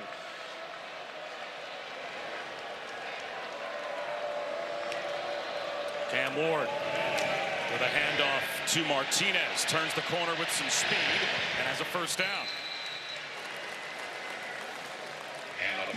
Let's go down to Chris. Spoke with Brenke coming out of the locker room, trying to make sure his team stays locked in and focused. I asked him what he was pleased with, and he said nothing, and then smiled at me, which then I realized was maybe a dumb question to ask the former offensive lineman. But we did talk about how you handle success. He thought earlier in the season against Notre Dame they didn't do that, so he wants to focus on taking this 15 minutes at a time. Well, at one point he had nearly 11 minutes with his offense on the field. That was a huge factor. Nice jump cut in the backfield by Martinez to get 8 more in the run game for the Canes. Again, we had 14 points in the first 3 minutes of this game, and then it was a low-scoring first half thereafter. Bob, you said nice jump cut. That is a super sweet jump cut by a 230-pound running back. This time Martinez right about at the first down line to gain. Looks like he's a half-yard short. Offensive coordinator Shannon Dawson said, look, Mark Fletcher and Damian Martinez, we mentioned it in the first half, they were going to have to play big roles as they go against teams that have maybe better secondaries that can give them some problems throwing the football. And you see them continuing to try and develop this run game. But make no mistake, as you see Shannon there on your screen, this will turn into the Cam Ward show at some point in time. They're going to lean on their Heisman Trophy prospect quarterback, and he'll have to take over this game. Run it here with Martinez, and he spins for the first down. That's only their second third down conversion. Seymour and Harvey sandwich Damian Martinez. Again, Miami in the second half on average outscores their opponents by 17.5 points a game. They are as good as any second half team in America. And we have another player down. Amari Harvey. So already Warren Burrell has not seen the field. And now that's a starting corner down on one knee.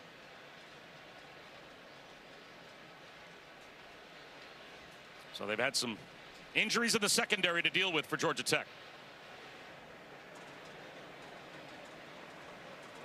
Now they're having a good time in the Taco Bell Live Ma student section.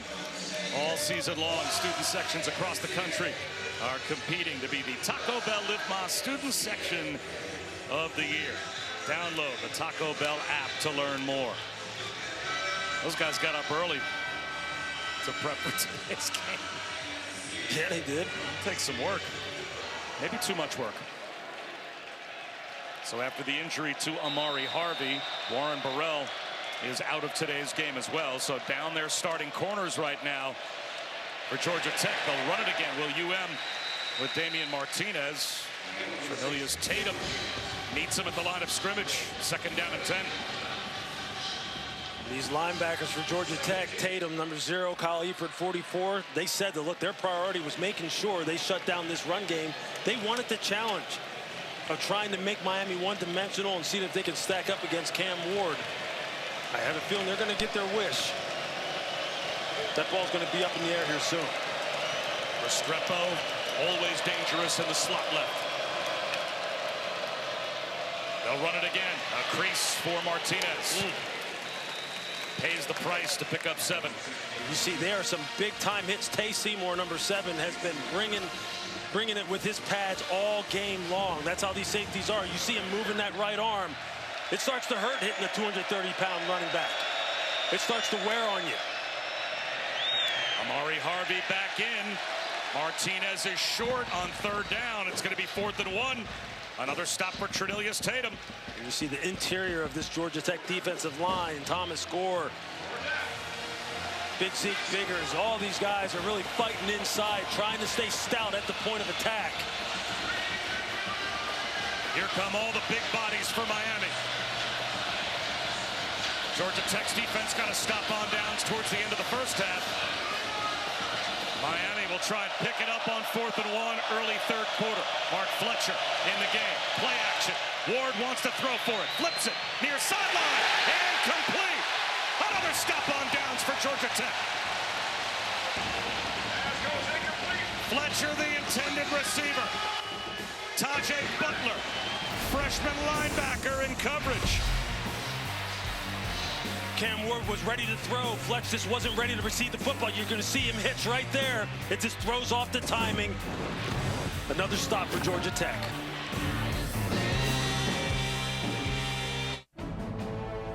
ESPN College Football, presented by Tyson Brand, is brought to you by McDonald's and USAA. Let's honor those who served this Veterans Day.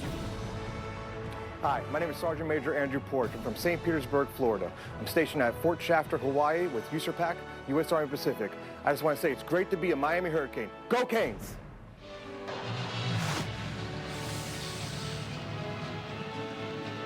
As we approach Veterans Day, of course, all of us at ESPN want to send all our good thoughts and prayers to everyone around the world that is serving our country, and our thanks to you for letting us enjoy this. College football Saturday with Georgia Tech on top by 4, and their best starting field position with Haynes King at quarterback. And he's going to try and run to the edge. He's got some blockers. He's got some room. He's got midfield. He's got a 1st down.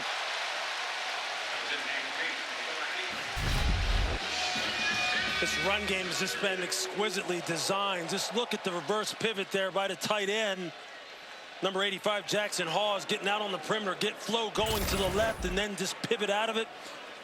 Design quarterback run to your right. You've got the edge. You have a short corner, and Haynes King just going to work at what he does best. His threat to run the football is a problem for defenses. Anthony Carey empties the backfield. Singleton takes it. Goes to another 1st down. By the way, we have several members of our own broadcast crew who have served in our nation's military. Sean Erickson, member of the Army National Guard. Chuck Daly, a member of the Army as well. Mike Bellini, United States Marine Corps. And Nick Chromiak, a veteran of the Air Force. So I've got guys on our own crew that we can thank for their service. Absolutely, and we do. We absolutely do.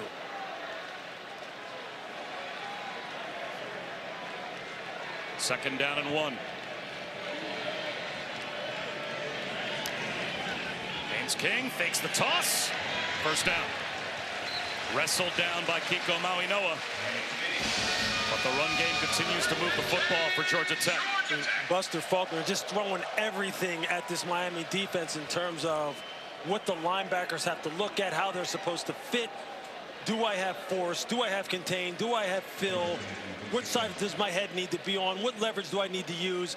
Haynes King makes you think about all that. And you know at some point in time, they're going to do one of these backfield actions, and he's going to throw the football, or they're going to bring Philo in, have him duplicate the same thing and throw the football. 214 rushing yards and 20 passing yards for Georgia Tech. Trey Cooley, welcome back. Trey Cooley was injured on the opening kickoff, the first play of the season when Georgia Tech played Florida State in Dublin. He hasn't played since until just now. All they do is flip the formation and run that same counter play that Cristobal was talking about in the first half when he talked to Chris Budden about the fact that they're hitting them with the counters and they're just not fitting them and playing them with enough physicality. They just go the other way with it. And this is Trey Cooley running the football instead of Jamal Haynes. Brent Key says, look, until they stop it, keep running it. Play action this time for King, but he's going to run it instead. Into the red zone, he's got a first down. And boy, he got hit hard. He's hurt. Wesley Bassane sandwiched him along with another tackler at the 16-yard line after he shook free from Tyler Barron. And Haynes King is trying to shake it off. He is a tough customer. Yeah, it's Jaden Harris, who had put a big hit on Jamal Haynes that ultimately may have knocked him out of the game. And you're going to see him come into your screen at the end of this play. Haynes King is on the ground. And then Jaden Harris puts a hit on him. He could have been called for a late hit personal foul. That's a questionable missed call right there on Jaden Harris. Anthony Carey. 3 yard. Now down here in the red zone, Georgia Tech has been good all season long. Second in the ACC in red zone scoring efficiency, 29th nationally. And why is that? It's because of the quarterback's ability to run the football, which is what every offense wants to do. Although now Aaron Philo is in the game. So if you're Miami, you have to change your thinking a bit, knowing the ball may go up in the air.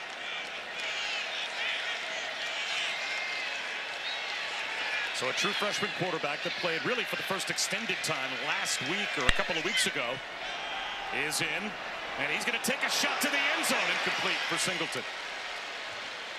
You've got Philo at quarterback and Trey Cooley at running back, who hasn't played since opening day, the opening play of the season. O.J. Frederic one-on-one against Eric Singleton, and Frederic has just been spectacular. They cannot say enough good things about this freshman corner. He has delivered everything they could ask for this year. But Brent Key has had to dip down the depth chart. 3 different quarterbacks. And now you've got 8 different players that have carried the football today in a big third down. And a lob to the end zone.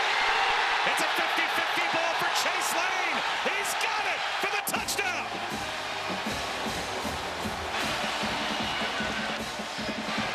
The first career touchdown pass for Aaron Philo.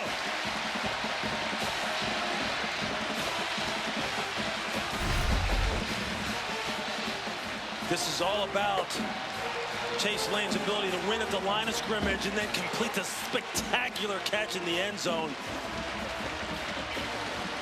Ball never touches the ground. He's able to keep it off the ground, keep it pinned to his shoulder pads. That's an uncommon effort, laying out, and then the strength to keep that ball off the ground, keep it pinned up to his shoulders, up to his chest. As corner Darryl Porter Jr. is trying to rip the ball out late. I don't see the ball hit the ground here. He's still fighting to secure it. And there he has it, 2 hands on it. That's a great individual effort on the part of Chase Lane. And if you're Aaron Philo, you put that right where it needed to be. Away from the defender, let your wide receiver go and make a spectacular play on it.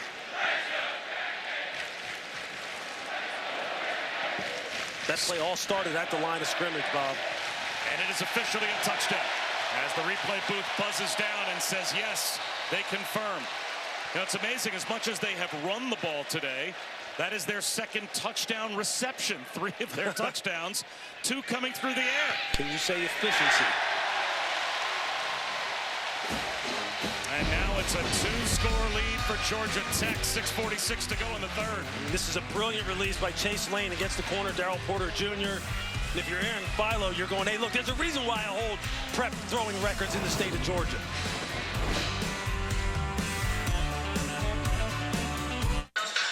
Welcome back to ESPN College Football, presented by Tyson Brand. This is Veterans Week on ESPN, presented by USAA. Well, the Canes have been here before. Not happy to be here again, though, after an 8-play, 61-yard scoring drive. Chase Lane from 15 yards out makes it a 2-score Georgia Tech lead. As Johnson Jr. runs it out from the goal line. And he barely gets past the 15-yard line. Time now for our Aflac trivia question. Aflac. All right, Lewis, as I said, Miami's been here before. They are one of 2 FBS teams with 3 double-digit comeback wins this season. Who's the other? That's our Aflac trivia question today. I always do such a great job with these trivia questions, don't I? If we give you enough time to use your phone, yes, you've been extraordinarily successful. And you get some hints, yeah, you're right. I've been awesome. Batting 1,000. Cam Ward, well protected. Scans the field from the pocket. Now it collapses. And he's going to throw this one to the sideline. And Restrepo couldn't hustle over. That was a throwaway. As much as anything else, it'll be 2nd down and 10. You see, they're making Cam Ward hold the football. I don't know if I can't say definitively if he's second-guessing himself, but it just has not been in rhythm so far today. It's gone in spurts, but give the Georgia Tech secondary credit. They're playing some tough man-to-man coverage, challenge the football at the catch point in the pass rush. Rush lane integrity. You got to keep it, otherwise Tam will burn you.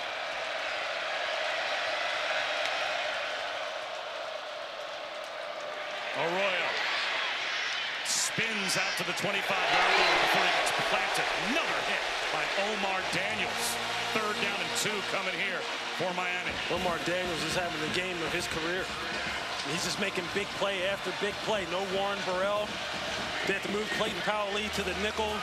Move Rodney Shelley outside. That means Omar Daniels playing more. Everyone picking up the slack. They gave him progress to the 26, so it's 3rd down and 1.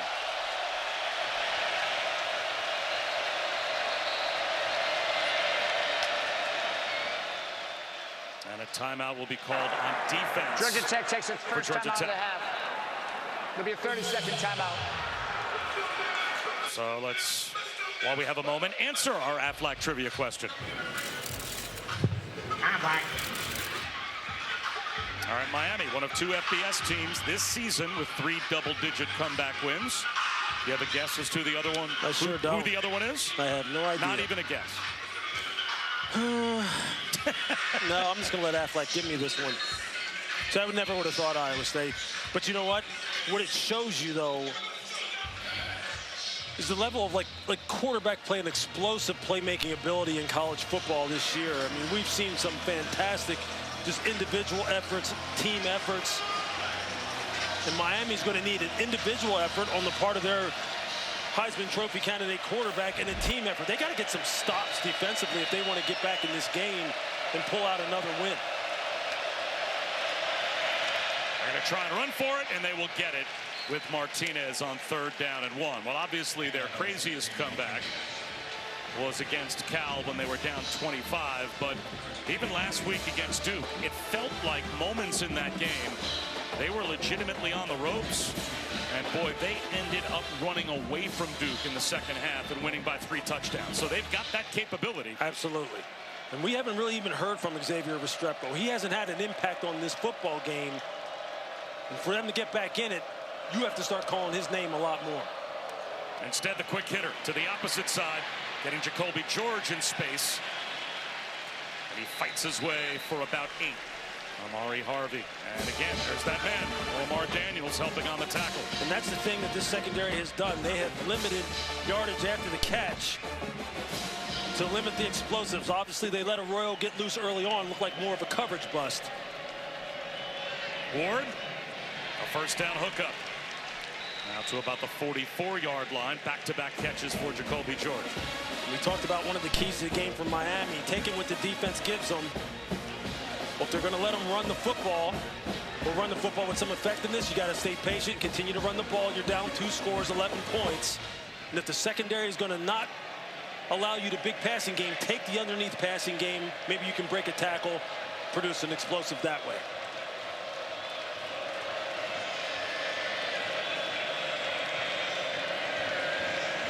You see Cam just looking over at defense, waiting for them to move. They don't move, they snap the ball. Snaps a slant left to Isaiah Horton.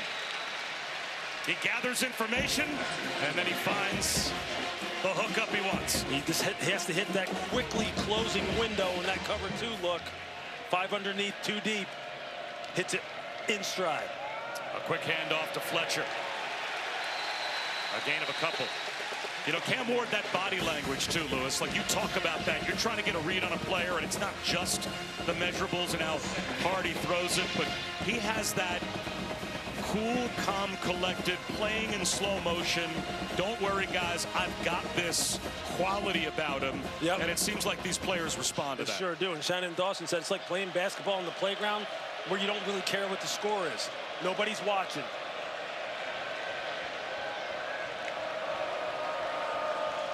Ward floats out of the pocket to the sideline to Restrepo, who gathers it in.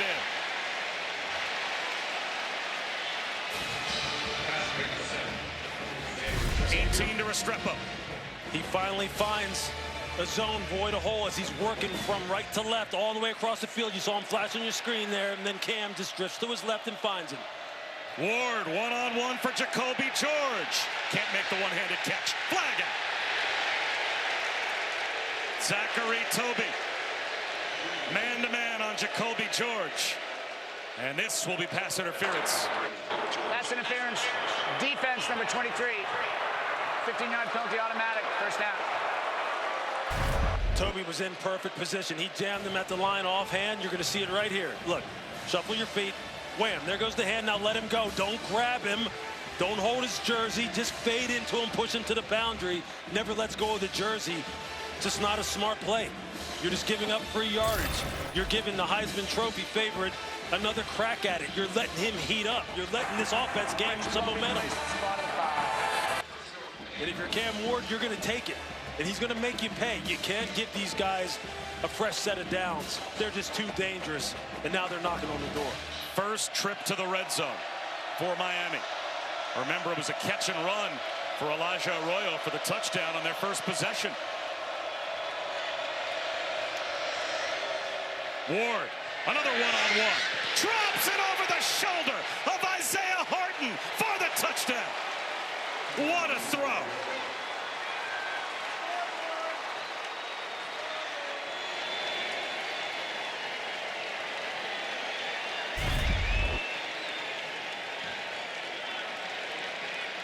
Big Isaiah Horton, all 6'4" of him. You see, there's the left foot down.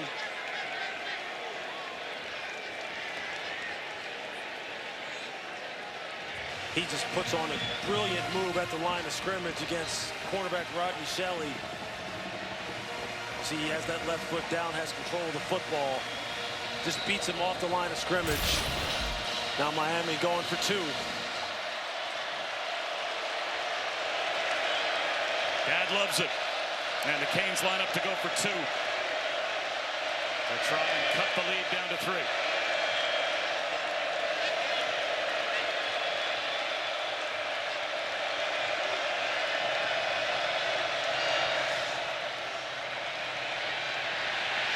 Backpedaling is Ward. He loses the football. Oh, that was a live ball for a moment. A chance for a scoop and score for Georgia Tech. But they were down when they recover. Kyle Eifert all over Cam Ward. So this stays a 5-point lead for the Ramblin' Wreck. But Miami has made this a 1-score game. Just man-to-man coverage across the board, and then watch Kyle Eifert. He's just going to track and then just shoot the gap. The reason why he's able to track Cam Ward down is because he doesn't have anywhere to go with the football. You see him scanning the field. It's this good man-to-man coverage. And Eifert saying, just hold on, boys, hold on. I'm tracking him down. and he finally gets him down. You see Cam, he goes full field read, and he's just trying to buy some time where he can put it up and give one of his guys a chance, runs out of time. Kyle Eifert with his biggest play so far of the game. Gets the ball out. That's just good team defense, Bob. I mean, that's how you draw it up. Let the back end hold it down, give your rush time to work. You have your spy linebacker then just shoot the gap and say, look, it's time to go. You can't give Cam Ward all day long. He's shown he will burn you.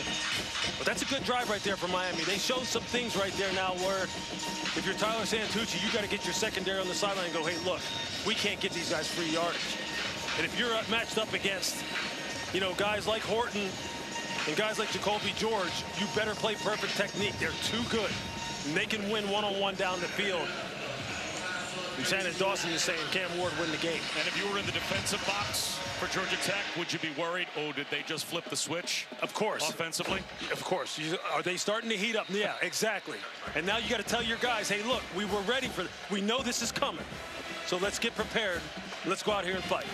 This season, All-State will celebrate every field goal and extra point made by participating universities when they make a donation to the university's General Scholarship Fund. Thank you, as always, to All-State. So now that run game for Georgia Tech, can they take control of the clock again? Yeah. Can they keep Cam Ward over on the sideline? That's been a big factor in this game as well. You take a rhythmic offense and put him on the sideline. It takes them a while to get revved back up. You're exactly right. Can the run game continue to be the factor it's been? Singleton turns the corner. First down and more. But they have really mixed it up in terms of running to the edge and running up the middle. Beautifully. Defensive coordinator Lance Guidry suspected that they would get hit on the edges. He expected that from Buster Faulkner. Well, he's getting it, and his guys aren't responding to it. They have attacked the edges relentlessly all game long with these jet sweeps and different ways to get on the perimeter. And Singleton, along with Malik Rutherford, they have the speed to get out there and just produce plus 15, plus 20-yard plays at a blistering pace.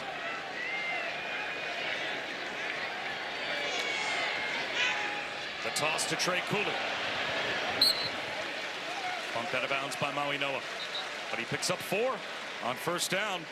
And that will roll the clock with under 2 minutes to go in the quarter. You'll take that all day long, won't you? Plus 4 or more yards on first down. Put you in 2nd and 6 or less. That's an offensive coordinator's dream. Now the clock keeps running. You can take your time. You see Haynes King not in a hurry. This is what you want if you're Georgia Tech. Passing, Haynes King is 4 of 4 for 17 yards. And yet every time he's been in at quarterback, because of the run game, they've been able to move the ball. Cooley breaks a tackle, face mask call, and he gets pounded. Ruben Bain, it looked like, grabbed the face mask, and then Ahmad Moten may have gotten him with the crown of the helmet. Cooley's helmet pops off. Again, this is a team that's already without Jamal Haynes, already without Chad Alexander. They are down to Trey Cooley, who really, I guess, behind Anthony Carey, is their 4th string running back today. And now he is slow to get up. Bob, that was a vicious, vicious hit. This could be 2 personal fouls. Right? This could be face mask and targeting. Right at chin level, right up underneath the top of the helmet. His helmet looked like it was already starting to come off. Just watch it here. There are 2 fouls on the play, both on the defense. Personal foul, illegal use of hands to the face. Defense, number 5. Personal foul, targeting a defensive player on the defense. That targeting component will be under further review. Wow. You can see the helmet coming off as the face mask was committed by Bain. If we all accept the risks of playing football as players, man, that is a dangerous play. So there's the face mask. That was the initial call. The helmet's coming off. And again, Matt Austin is our officiating expert. Now, Matt, we've got a couple of potential targeting fouls in this game that have been picked up because there hasn't been the attack or the launch, that indicator. This might be different. This looks like this might be Ahmad Moten, where he really is launching into a player with the crown of the helmet. What do you think? Yeah, I agree. The indicator, he definitely lowers the head, makes contact with the crown of the helmet, and he's definitely attacking with force. So I do think this one checks all the boxes for targeting, and I would expect this one to be confirmed. You're just thankful that Trey Cooley has his helmet on somewhat still at the end of that play, because if his helmet had come off all the way, I have a feeling we'd be talking a little bit more about what kind of injury he suffered than just whether or not it was targeting or a personal foul. I mean, Lewis, very lucky at that point. This is a 30-yard penalty you could be looking at all in. They could just about be in the red zone by the time all of the penalty yards get assessed. Here is the official call. After further review, the targeting is confirmed. Number 99 has been disqualified. 15-yard penalty, automatic, first down. So that's 2 personal fouls on the same play. But you're just playing hard as a defender, and you're just trying to hustle to the football and play with physicality.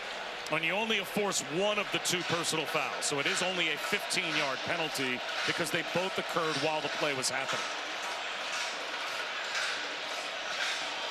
And look, you like the intensity. You love the intensity of the Miami Hurricane defense as far as them trying to play physical, separate the runner from the ball carrier. You just got to do it within the roles, and that's a dangerous play right there. You just kind of hold your breath for Trey Cooley as you see that helmet coming off. And that was scary. Very. Only 1 accepted penalty if both penalties happen as the play is occurring. So a 15-yard foul to the 38-yard line of Miami. And a minute 13 to go in the quarter. If you're Lance Guidry, the defensive coordinator for Miami, you have got to get your perimeter force defense squared away. That's where Georgia Tech is hitting you. And if you're Buster Faulkner, you're going, we're going to test you again. We're going to keep doing it. You haven't had an answer for it all day. Anthony Carey in the game. Losing the football on the jet sweep was Singleton. And did Haynes King jump on top of it? It looks like he did to save the possession for Georgia Tech. And Bob, they had the edge again. They came with the jet sweep one more time. There you just see the exchange. It just isn't clean. Singleton may have been able to get that edge once again and get down the field.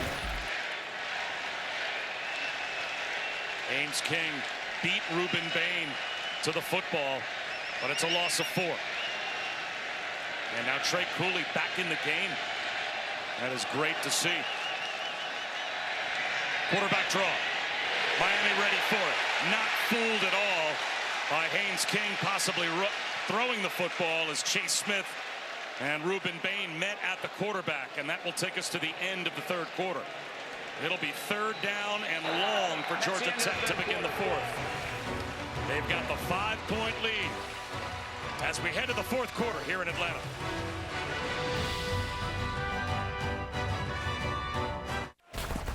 Coach, knowing what Miami has done in 4th quarters before, what will be important for your group in this last 15?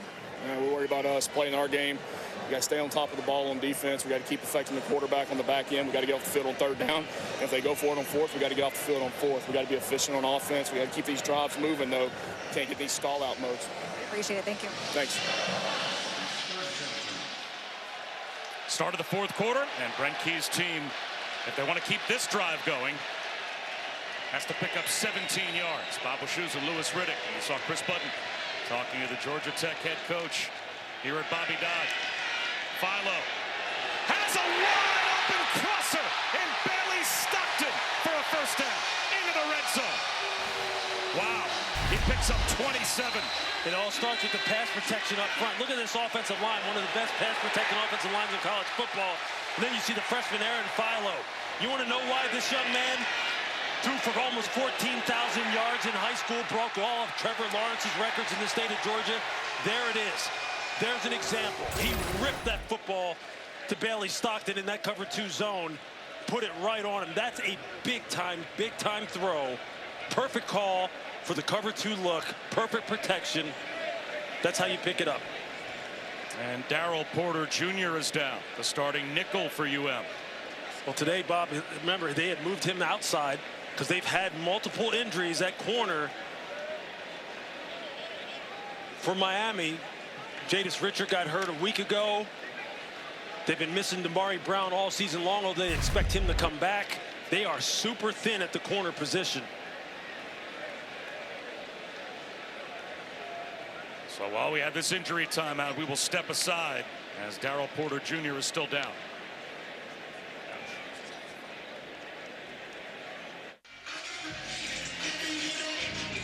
Early fourth quarter, and the fourth trip to the red zone for Georgia Tech, and they've scored 3 touchdowns. We've got the 2 best red zone offenses in the ACC going head-to-head. Miami, they're the best scoring offense in college football. They're number 1 in the red zone of the ACC. Georgia Tech is number 2. And they've got Haynes King now back in at quarterback. Haynes King, great misdirection inside the 10-yard line. Close to a first down. Haynes King just making all the right decisions in the offensive line up front. Just getting good angles, good push on this Miami defensive line. You see, look at the angles that they have, and then the blocking at the point of attack. You see they got a hat on Maui Noah, Francisco Maui Noah, the linebacker. By the time they get a hand on Haynes King, he's already +5, +6 in terms of yardage gain.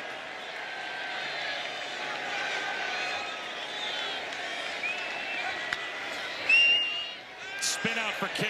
Flips it in the right flat to Cooley. First and goal at the 5.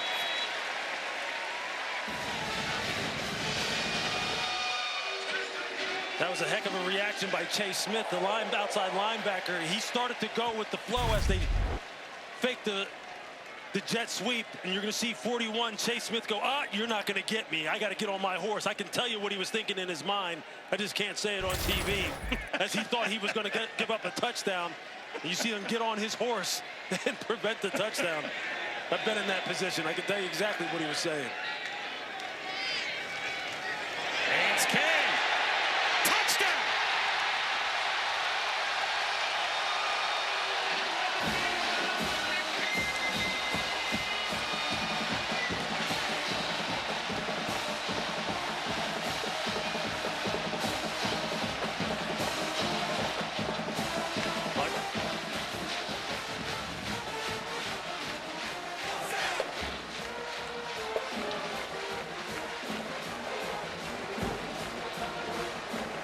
Because Miami missed their 2-point conversion, this extra point, should it go through, and it does, pushes the lead to 12. And that's big. That's a 2-touchdown lead. I give you credit on one play, Chase Smith. You come back next time and you get outflanked. You see him right there. He ducked inside when he was the force player, and Haynes King goes, thank you very much. I'll score 6.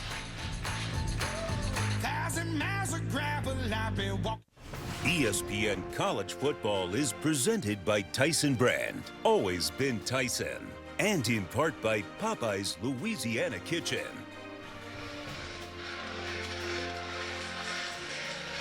The Veterans Resource Center on the Georgia Tech campus opened in 2013, and the Veterans Walk of Honor space was created last year outside the Resource Center to honor Georgia Tech's veterans and military history. 5 Medal of Honor winners have enrolled at Georgia Tech, and we are honoring our veterans certainly this weekend. A 12-point lead now for the Ramblin' Wreck over the Canes. Still a ton of time on the clock in Miami. There are no strangers to second half, even fourth quarter deficits. That's really their biggest rally of the season. They were down 25 at one point to Cal, including 21 in the fourth quarter, and came back and won. A fourth quarter comeback against Virginia Tech as well. But this would be their second biggest comeback of the season, Lewis. If they can pull it off, how do they do it? They have to be efficient. I mean, the ball's got to come out of Cam Ward's hands fast. Receivers have to be on the same page. They have to protect the quarterback. And honestly, Georgia Tech has to give them some help. Have some coverage bust. It all goes hand in hand, but it starts with number 1. He wants to get this drive started with a long throw, and he finds Jacoby George. Spin move. First down. Let's go down to Chris. There is a quiet confidence about this Miami offense. Not a whole lot of talking, but they're getting some extra juice from a former Miami great. Mike Orvin on the sideline chatting up this offense. And before they just went out on that drive, he went up to Jacoby George and goes, "You're going to make one play to win this ball game." Well, he just made a play to get that drive started.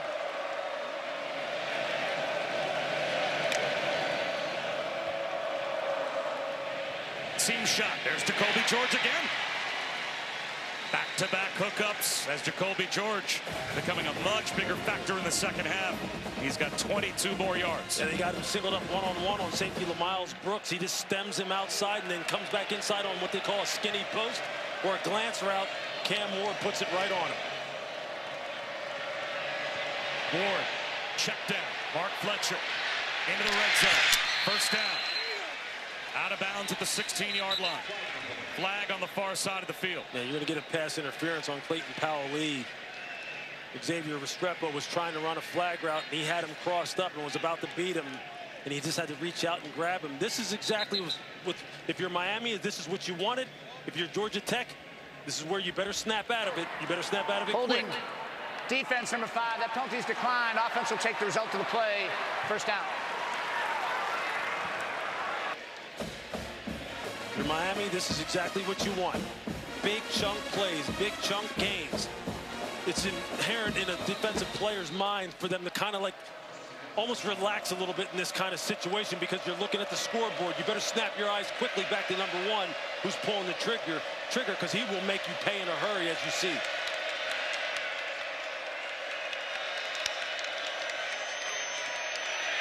He avoids a sack. Extending the play. And just heaves it to the sideline and throws it away. Youngjuan pushed the pocket, and Cam Ward had to throw it away. Well, again, UF #1 in the country in scoring, total offense on third down. No team has more chunk plays of 20 yards or more. No team has more 500-yard games. No team's better in the second half in terms of lopsided scoring. And they've got this could be their 4th second half comeback as well. So they can do this, and we'll see if Georgia Tech can survive. A lot of time on the clock. And you're seeing guys come open, late in the down in the secondary. Cam just has to find them. Blitz coming. They sidearm a little tunnel screen, and Jacoby George gets bottled up and fights his way to about the 13-yard line to create a big third down. Romello Height, USC transfer, made first contact. Jacoby George a little slow to get up. Has to be helped up. Georgia Tech defense has been all over the wide receiver screen game of Miami all game long. Jacoby George's got to go to the sideline, and he's down. He was hurt initially. They helped him up. And rather than going to the sideline, he goes down, and they're going to come out. I think look at his wrist.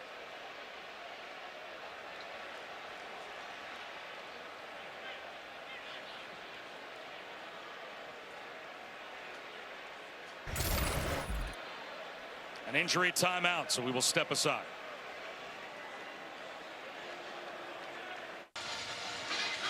Bob Wischusen, Lewis Riddick, Chris Budden back here in Atlanta. The most prolific scoring team in the second half, really the most prolific scoring team, period, in college football is Miami. And they are trying to come from behind again in the red zone. A big third down here without Jacoby George on the field. Cam Ward underneath. Sam Brown gets bottled up. Now a field goal doesn't do a lot of good for Miami. They would still be down by 2 scores. So they're going to go for it, Lewis, with a little under 11 minutes to go. And they're going to bring Jacoby George back in. Now you figure, if you're Tyler Santucci, what are you trying to do? You're trying to heat him up. You're trying to go ahead and bring 5 or more, put some pressure on Cam. You can't let him sit back there and just wait for somebody to uncover. You got to make him uncomfortable in some way. And you've got to play good man coverage. And if you're Cam Ward, you're expecting it.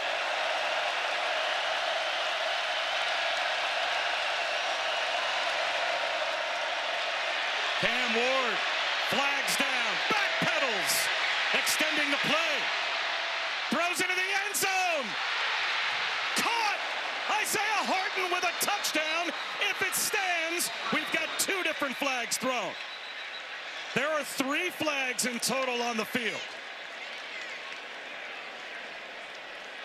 I think this is coming back, Bob. I think we may have like a holding. There's a lot of action going on in this play, man. I think one of the penalties is a man downfield against the Canes. Oh, there's a lot.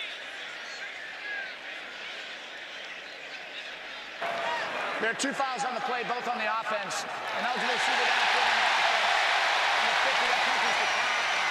Holding offense number 61. The 10-yard play is accepted. A replay 4th down. Now it's 4th and 16. We get a holding here on Francisco Mauigoa.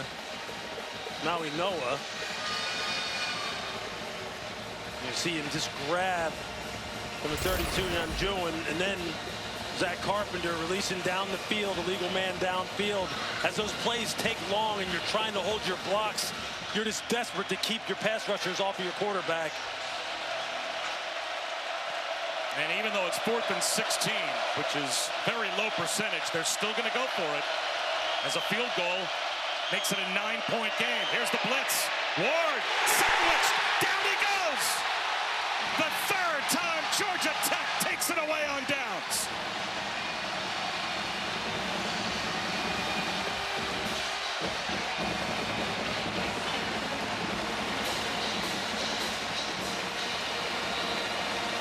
Thomas Gore got there first. Just watch the pass rush. Watch big Zeke Biggers here. They come out, they come with the blitz. They know they just can't sit back and wait, and you just see them just continuing to push the pocket, push the pocket. It was Thomas Gore, not Zeke Biggers, 59. You see him just pushing the pocket against Matthew McCoy. Doesn't give up. They hold the coverage in the back end. That's just great individual effort, great team effort. Back end coordinated with the front end. It's another big stop for Georgia Tech defense. Haynes King.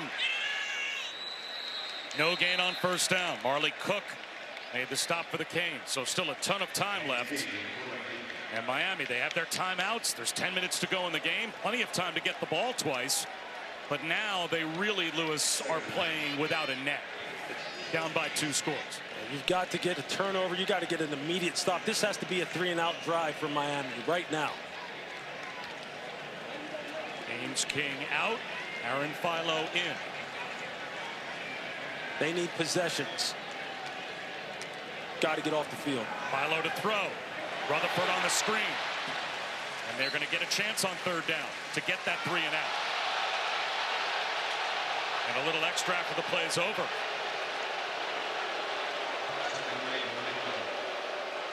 Ruben Bain tied up with Jana. Frederick. Yeah, O.J. Frederick just getting after it here, down here outside the pile. You're going to see it right here.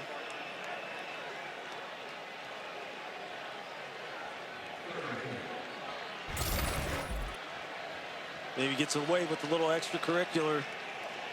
Just got to be smart. If you're Miami, you need the ball back. You cannot get Georgia Tech extended possessions. You cannot let them pick up 1st downs. You got to play with some poise here. Georgia Tech takes its 1st time out of the half. Please just set the game clock to 8 minutes, 37 seconds, 8:37. Thank you. The Sunday NFL Countdown crew has you covered for Week 10 at 10 a.m. Eastern. And then the Monday Night Countdown crew will get you set for Dolphins-Rams Monday at 6 Eastern on ESPN. Joe Buck, Troy Aikman will have the game call from SoFi Stadium in Los Angeles, 8 Eastern on ABC, ESPN, and ESPN Deportes. Caden and Eli once again on ESPN2 as well.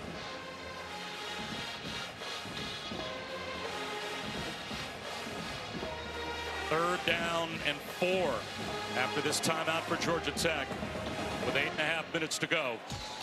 And they have been very good at milking the play clock all the way down as well. So every 1st down is good for, especially considering the fact that they, with their run game, it's taken them 3 downs to pick up a first down. It's almost like they pick up a first down, it's another 2 minutes off the clock right there. So you're right, Miami really needs to get a stop on this play. And if you're Lance Gidger, you're telling your signal callers, you're telling your linebackers, you're telling Kiko, you're telling the rest of the crew, secure the edges. The perimeter run game. Let's play smart.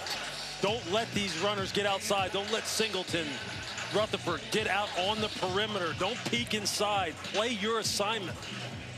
And if you're Georgia Tech, you're going, look, we've been hitting these guys all game long. Run and pass. And now with Aaron Philo in the game, they're going to put it up in the air. Just run the route, get the ball out on time, no sacks, protect the football. And they go empty. Only a 3-man rush. They still find a crosser, but Philo misses. He threw it behind Singleton. It looked like Singleton had a catch and run step. If Philo's able to put it on him. And instead it will be that 3-and-out that UM needed. It's an easy first down on this shallow cross. It's an easy first down. Maybe he was affected by Ruben Bain getting that big left paw up in the air. That's just got to be an easy throw and catch. That's a first down and you're rolling. If you're Miami, you're going, that's exactly what we needed. Ray Joseph fights the sun and fields the 45-yard punt. So Cam Ward a chance to go back to work with 8:24 to go, needing 2 scores. You see him 67% completion percentage on the season, 20 of 32 today. Look, he has thrown 29 touchdowns so far this year to lead FBS. And he can heat up in a hurry, and he needs to work with some urgency. They need 2 possessions out of this. They need the ball back, so they can't just take their time. They've got to get some chunks, and they got to get this ball down the field. And then get off the field again and get it back one more time.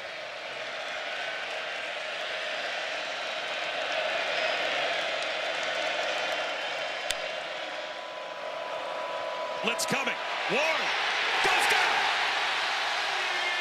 Kyle Eford. He's hurt, but he gets the sack.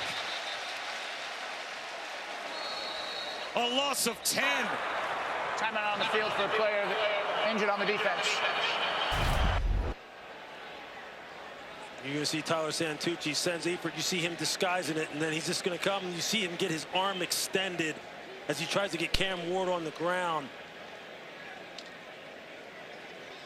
You see him immediately grab that right shoulder.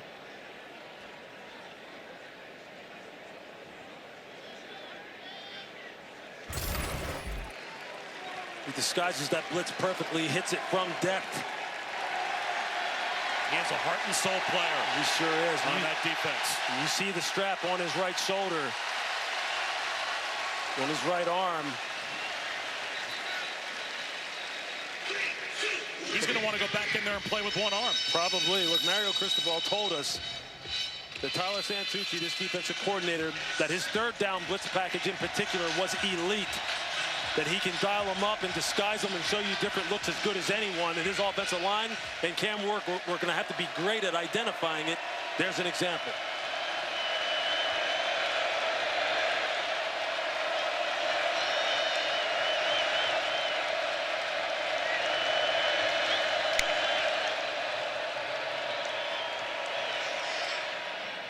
Dropped by Fletcher. Only a 3-man rush, so there was nowhere to go down the field with the ball.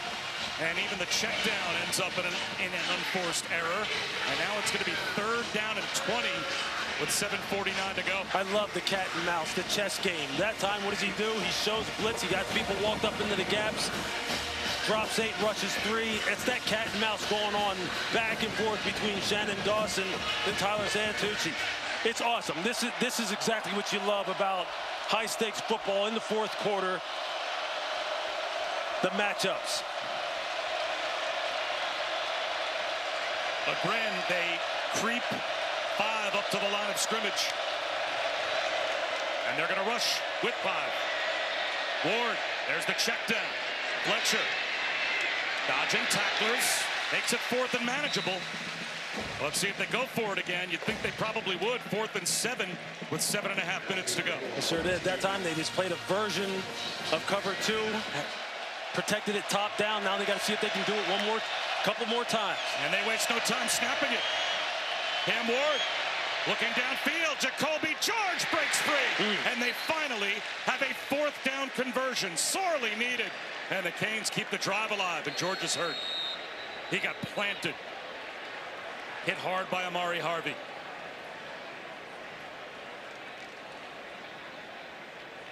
He has been their hottest second-half receiver. Did a great job of staying alive on the play. Cam had to hold the ball. It got off script. Then you just see him fade inside against Amari Harvey. You're going to see him here. He sees Cam's in trouble, just looking to find an open receiver, finds a zone void, goes up and makes the catch, and then gets hit and driven to the ground by Amari Harvey. Again, Cam Ward just scanning the entire field. No pass rush, not under duress.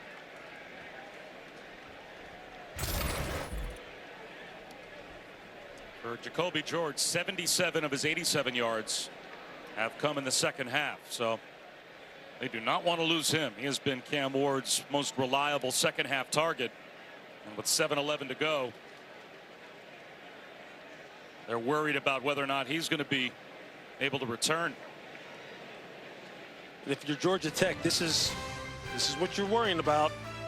You come after him or play coverage. Well, coming up at 3:30 Eastern on ABC and ESPN Plus, we'll head to Oxford. Number 3 Georgia, number 16 Ole Miss, and they'll cap the night in Death Valley. Number 15 LSU and number 11 Alabama. 2 huge SEC games still to come. It's the SEC on ABC, a great doubleheader. And we'll be kicking off soon, 3:30 Eastern on ABC and ESPN Plus. Colby George able to walk off to the sideline. Hopefully he'll be able to return. Helmet back on. That's good to see.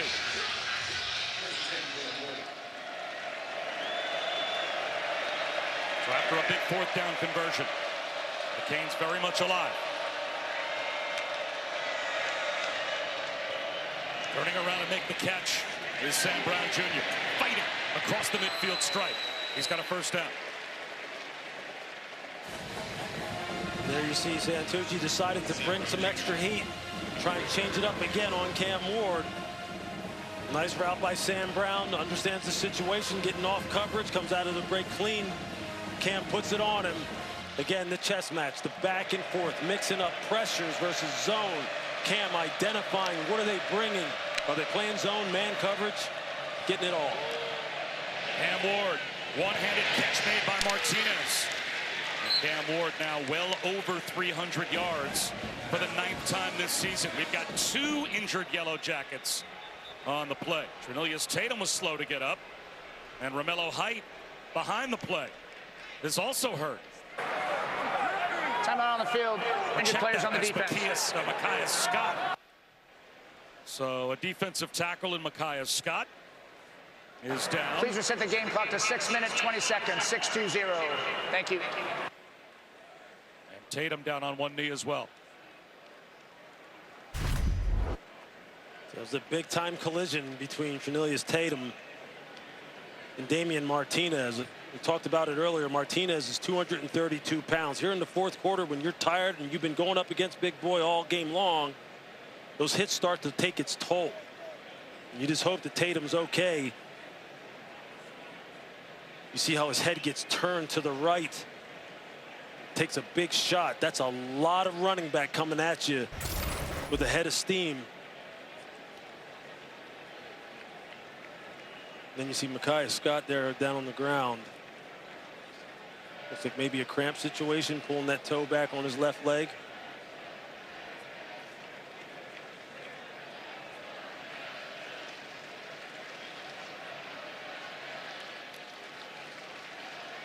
Giving him some hydration on the field. This is big time, Bob. I mean, this is big time football right here. Guys are really getting after it. This is a battle of wills at this point. Can you hold on if you're Georgia Tech, and if you're Miami? Can you put the gas to the pedal, put the pedal to the floor again, and pull another one out? Blitz coming. They pick it up. Ward takes a shot down the sideline. In stride. He's got Restrepo. Touchdown.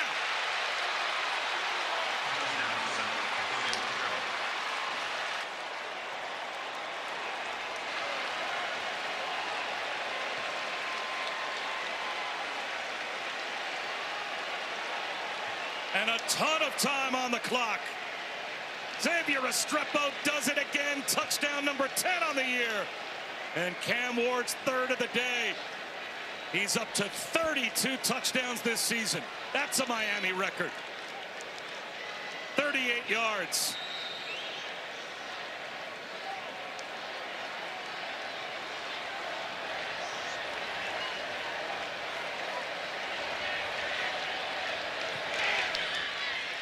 Can the Cardiac Canes do it again? They're within a score. I mean, this is just great execution against man coverage. You're going to see Restrepo running out and then up.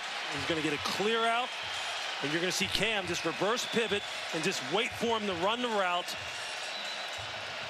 There he is, reverse pivot, good protection, just sets up. That ball is gone before Restrepo comes out of the break. And that was one of the one-on-one matchups that were going to be key in this game. Restrepo against Rodney Shelley in the slot. It's just man-to-man coverage. Rodney Shelley tries to undercut the out route. You see the angle he took. He thought he was running a speed out. Thought he could just slingshot himself in off coverage to undercut the route and maybe get a pick. Then Restrepo goes, nah, guess what? I'm about to turn this upfield.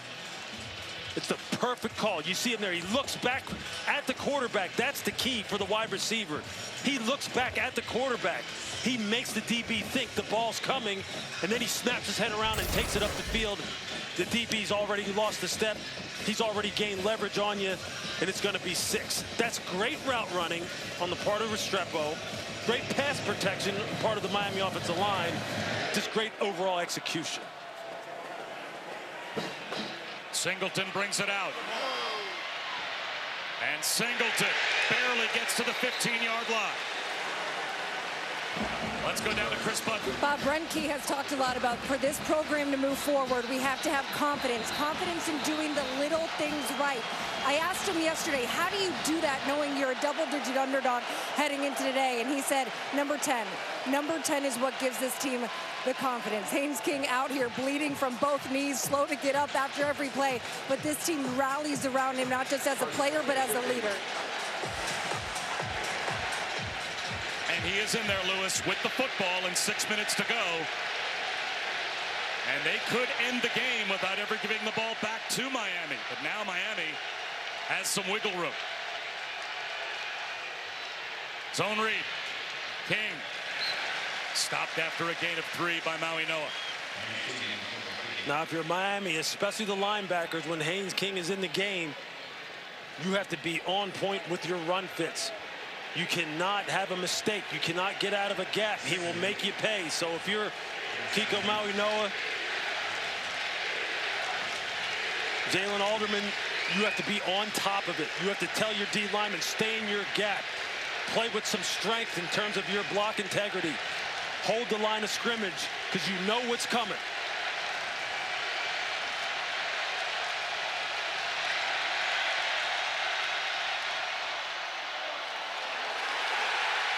Maui Noah all over lane. No gain. 3rd down. One of the ways to take some indecisiveness out of it for your players is to send them. And that time Maui Noah, he was coming from the snap, coming downhill saying, look, I'm not sitting and waiting on anything.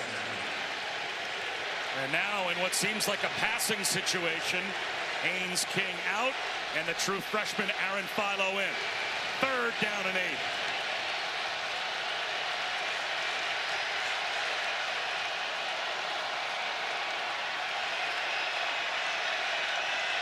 Man coverage. Philo backpedaling off his back foot, floats one, a sliding first down catch. Malik Rutherford.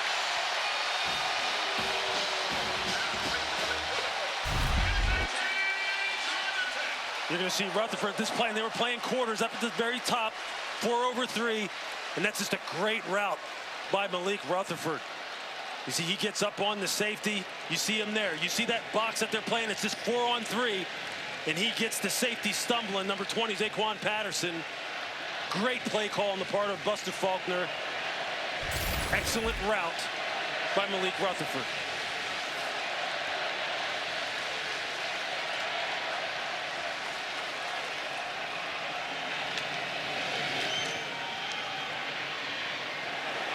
Good run for Trey Cooley on first down. The gain of 5. Now Miami scoring as quickly as they did, having over 6 minutes on the clock, does give their defense the ability to give up a first down, and still with their timeouts and the 2-minute timeout coming, they didn't have to get a 3-and-out. But they still have the ability to, even if they give up a first down on this series of downs, use their timeouts. They've got some room for error to get the ball back to their offense, but they're going to run out of that room pretty quickly if they can't stop Georgia Tech's run game. The toss to Cooley. Out of bounds. That's probably not what he wanted to do. A yard shy of the first down.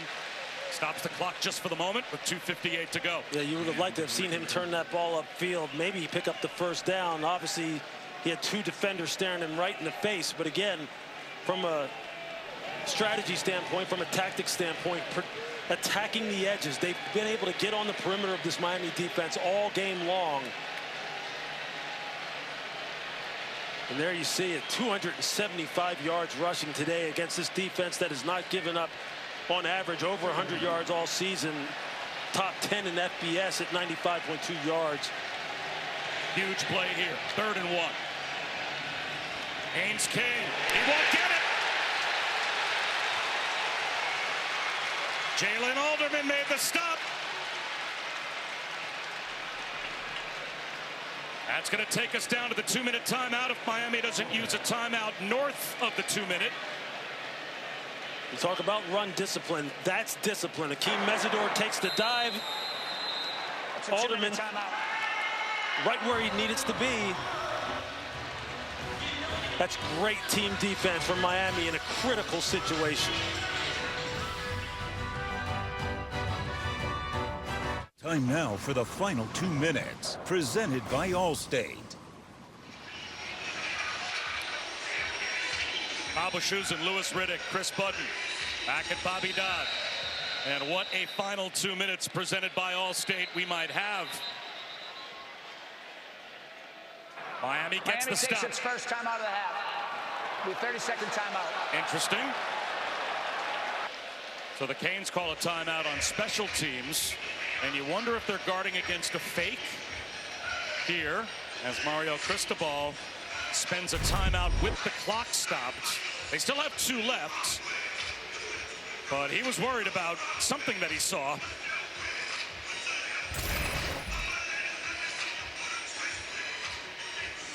And maybe he sees a Georgia Tech team that might pull out all the stops at 5 and 4 to grab an upset against number 4 at home, and thought there was a fake possible. There's no question. That was coming? No question on 4th and short like this. On 4th and 3, he wanted to make sure that Brent Key didn't have something up his sleeve. Probably didn't like the look in some way. You don't hustle down there and call that unless there's something.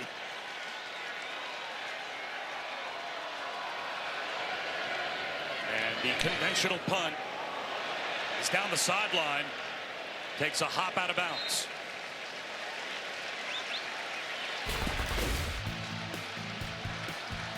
As we said, could the Cardiac Canes Lewis do it again? It would be number 4 on the season if they pull this out. You see, look, they have got the Heisman Trophy front runner pulling the strings right now. He is at the command and control center. And as we were talking about in the break, this is a Heisman type of moment for him. On the road, down once again, ball's in his hands. Game on the line. And the blitz coming. A one-on-one to the outside. Back shoulder. Incomplete. Isaiah Horton was walled off by Toby. 2nd and 10. That's good one-on-one cornerback play from Zachary Toby. Didn't panic, didn't grab, couldn't get his head around, just tried to play the eyes and the hands without interfering. These corners are going to be up against it now, because you can best believe it's going to be one-on-one. Toby versus Horton, somebody against George. Restrepo is going to make his impact on this game here in this drive at some point in time. Can you make the plays before Cam Ward makes you pay?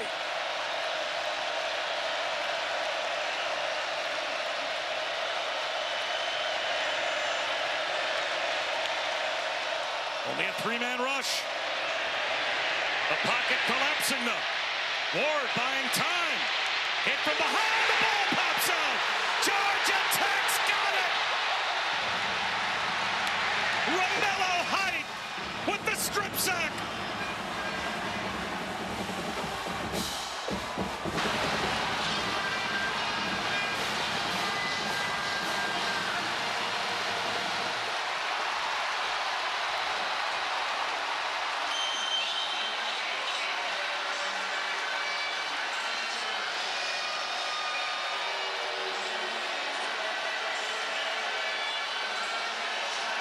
Georgia Tech only rushes 3. And Romello Height just continues to work as Cam is trying to find an open receiver down the field against that zone coverage. He had Jacoby George coming open, but couldn't locate him in the middle of the field. Probably would have been a walk-in touchdown. And Romello Height, who has shown up recently with his pass rush, just keeps working, comes around the horn, and is able to get the strip sack. Wow.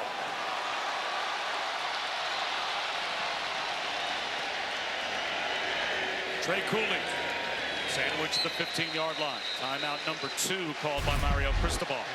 And boy, how much would he love to have that 3rd timeout back. Watch Romello Height. And then watch Jacoby George late in the middle of the field.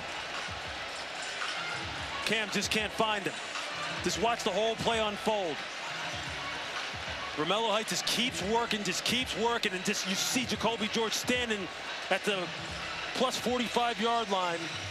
Cam just can't find him. You see, he's looking to his left. Jacoby George hasn't uncovered yet. He looks back left again. Jacoby's now uncovering, but his eyes have come down. He takes 2 hands off the ball. The ball's down by his right leg, and Height causes the strip sack. And as you see, Brett Key, his guys have fought all game long. Just back and forth. And you see Cam Ward right there just thinking, just couldn't find George uncovering in the middle of the field. Haynes with only 1 timeout left. A field goal. It's still a 1-possession game. Haynes King, the 15-yard line. There's the final UM timeout. So they could take the clock well down inside of a minute on this next play. But a field goal, it's an 8-point game. Miami takes its final timeout of the half. Please just set the game clock to 1 minute, 29 seconds. 1:29. Thank you. So Miami could get the ball back, but well under a minute to go. Should they get the ball back, and even if they hold to a field goal here, with no they would timeout, need right? 8. Yeah. And they would be out of timeouts. Right. So having to use that timeout to guard against what maybe he thought was a fake punt, Mario Cristobal, he'd have a lot more time for his offense. You could certainly understand why he was worried, though, that a team might dial up a let's go try to win the game on this play moment. He raced down there to try and save the game for his team. In a 4th and 3 situation with a coach who you know right now is saying, look, I'm going to do anything to try and win this game, to take this game from you. It was a smart move on the part of Mario, especially if he saw something. If he saw something that said, hey, look, there's a high probability they're going to try and fake this. And then you had your opportunity. I mean, Jacoby was coming open in the middle of the field. But Cam just couldn't find him. I mean, that's just kind of like, that's how football goes. I mean, there's opportunities that are there that you just can't take advantage of. You wish you had that extra timeout, especially if you can hold them to 3. Who says they can hold them to 3? Who says Georgia Tech can convert? if they do attempt a field goal, there's a lot still yet to be determined here.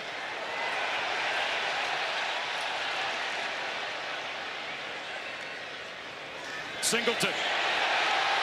He's going to go slide down inside the 5-yard line to end the game. Now they can take a knee. Smart play by Eric Singleton. He was at the game clock to 1 minute 23 seconds. 1, 2, 3, thanks.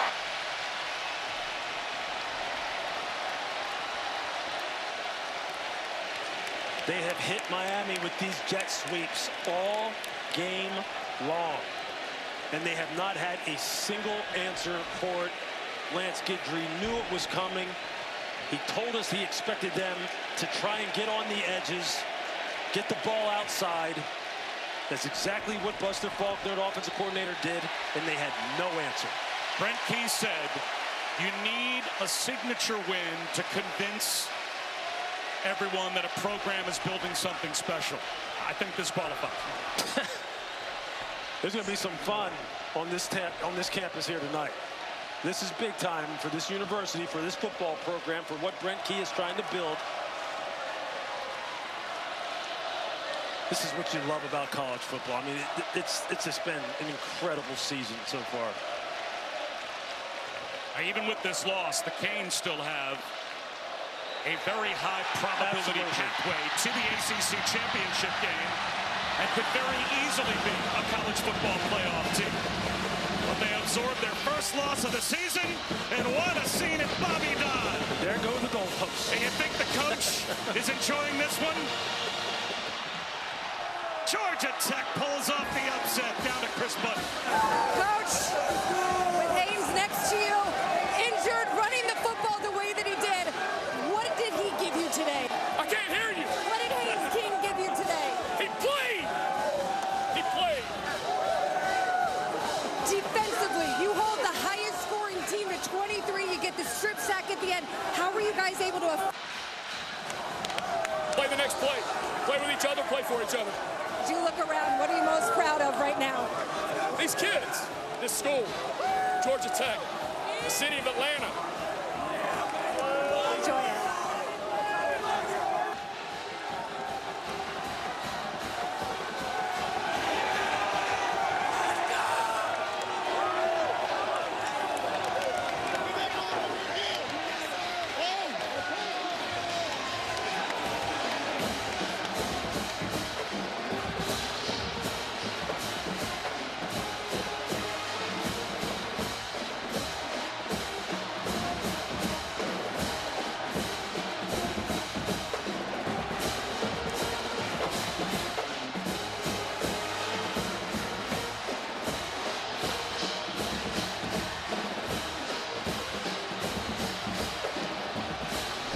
Louis Riddick, you were saying, what makes college football great? It's these scenes. Isn't it incredible? I mean, Brent Key was so confident yesterday when we met with him. He said, we're going to play our tails off. We have a chance in this game. That's why you line them up, right? That's why you play the game. For Louis Riddick and Chris Button, I'm Bob Wischusen. Thanks so much for watching. So long from Bobby Dodd. I think there might be some partying tonight on the campus of Georgia Tech. Clemson, Virginia Tech is next.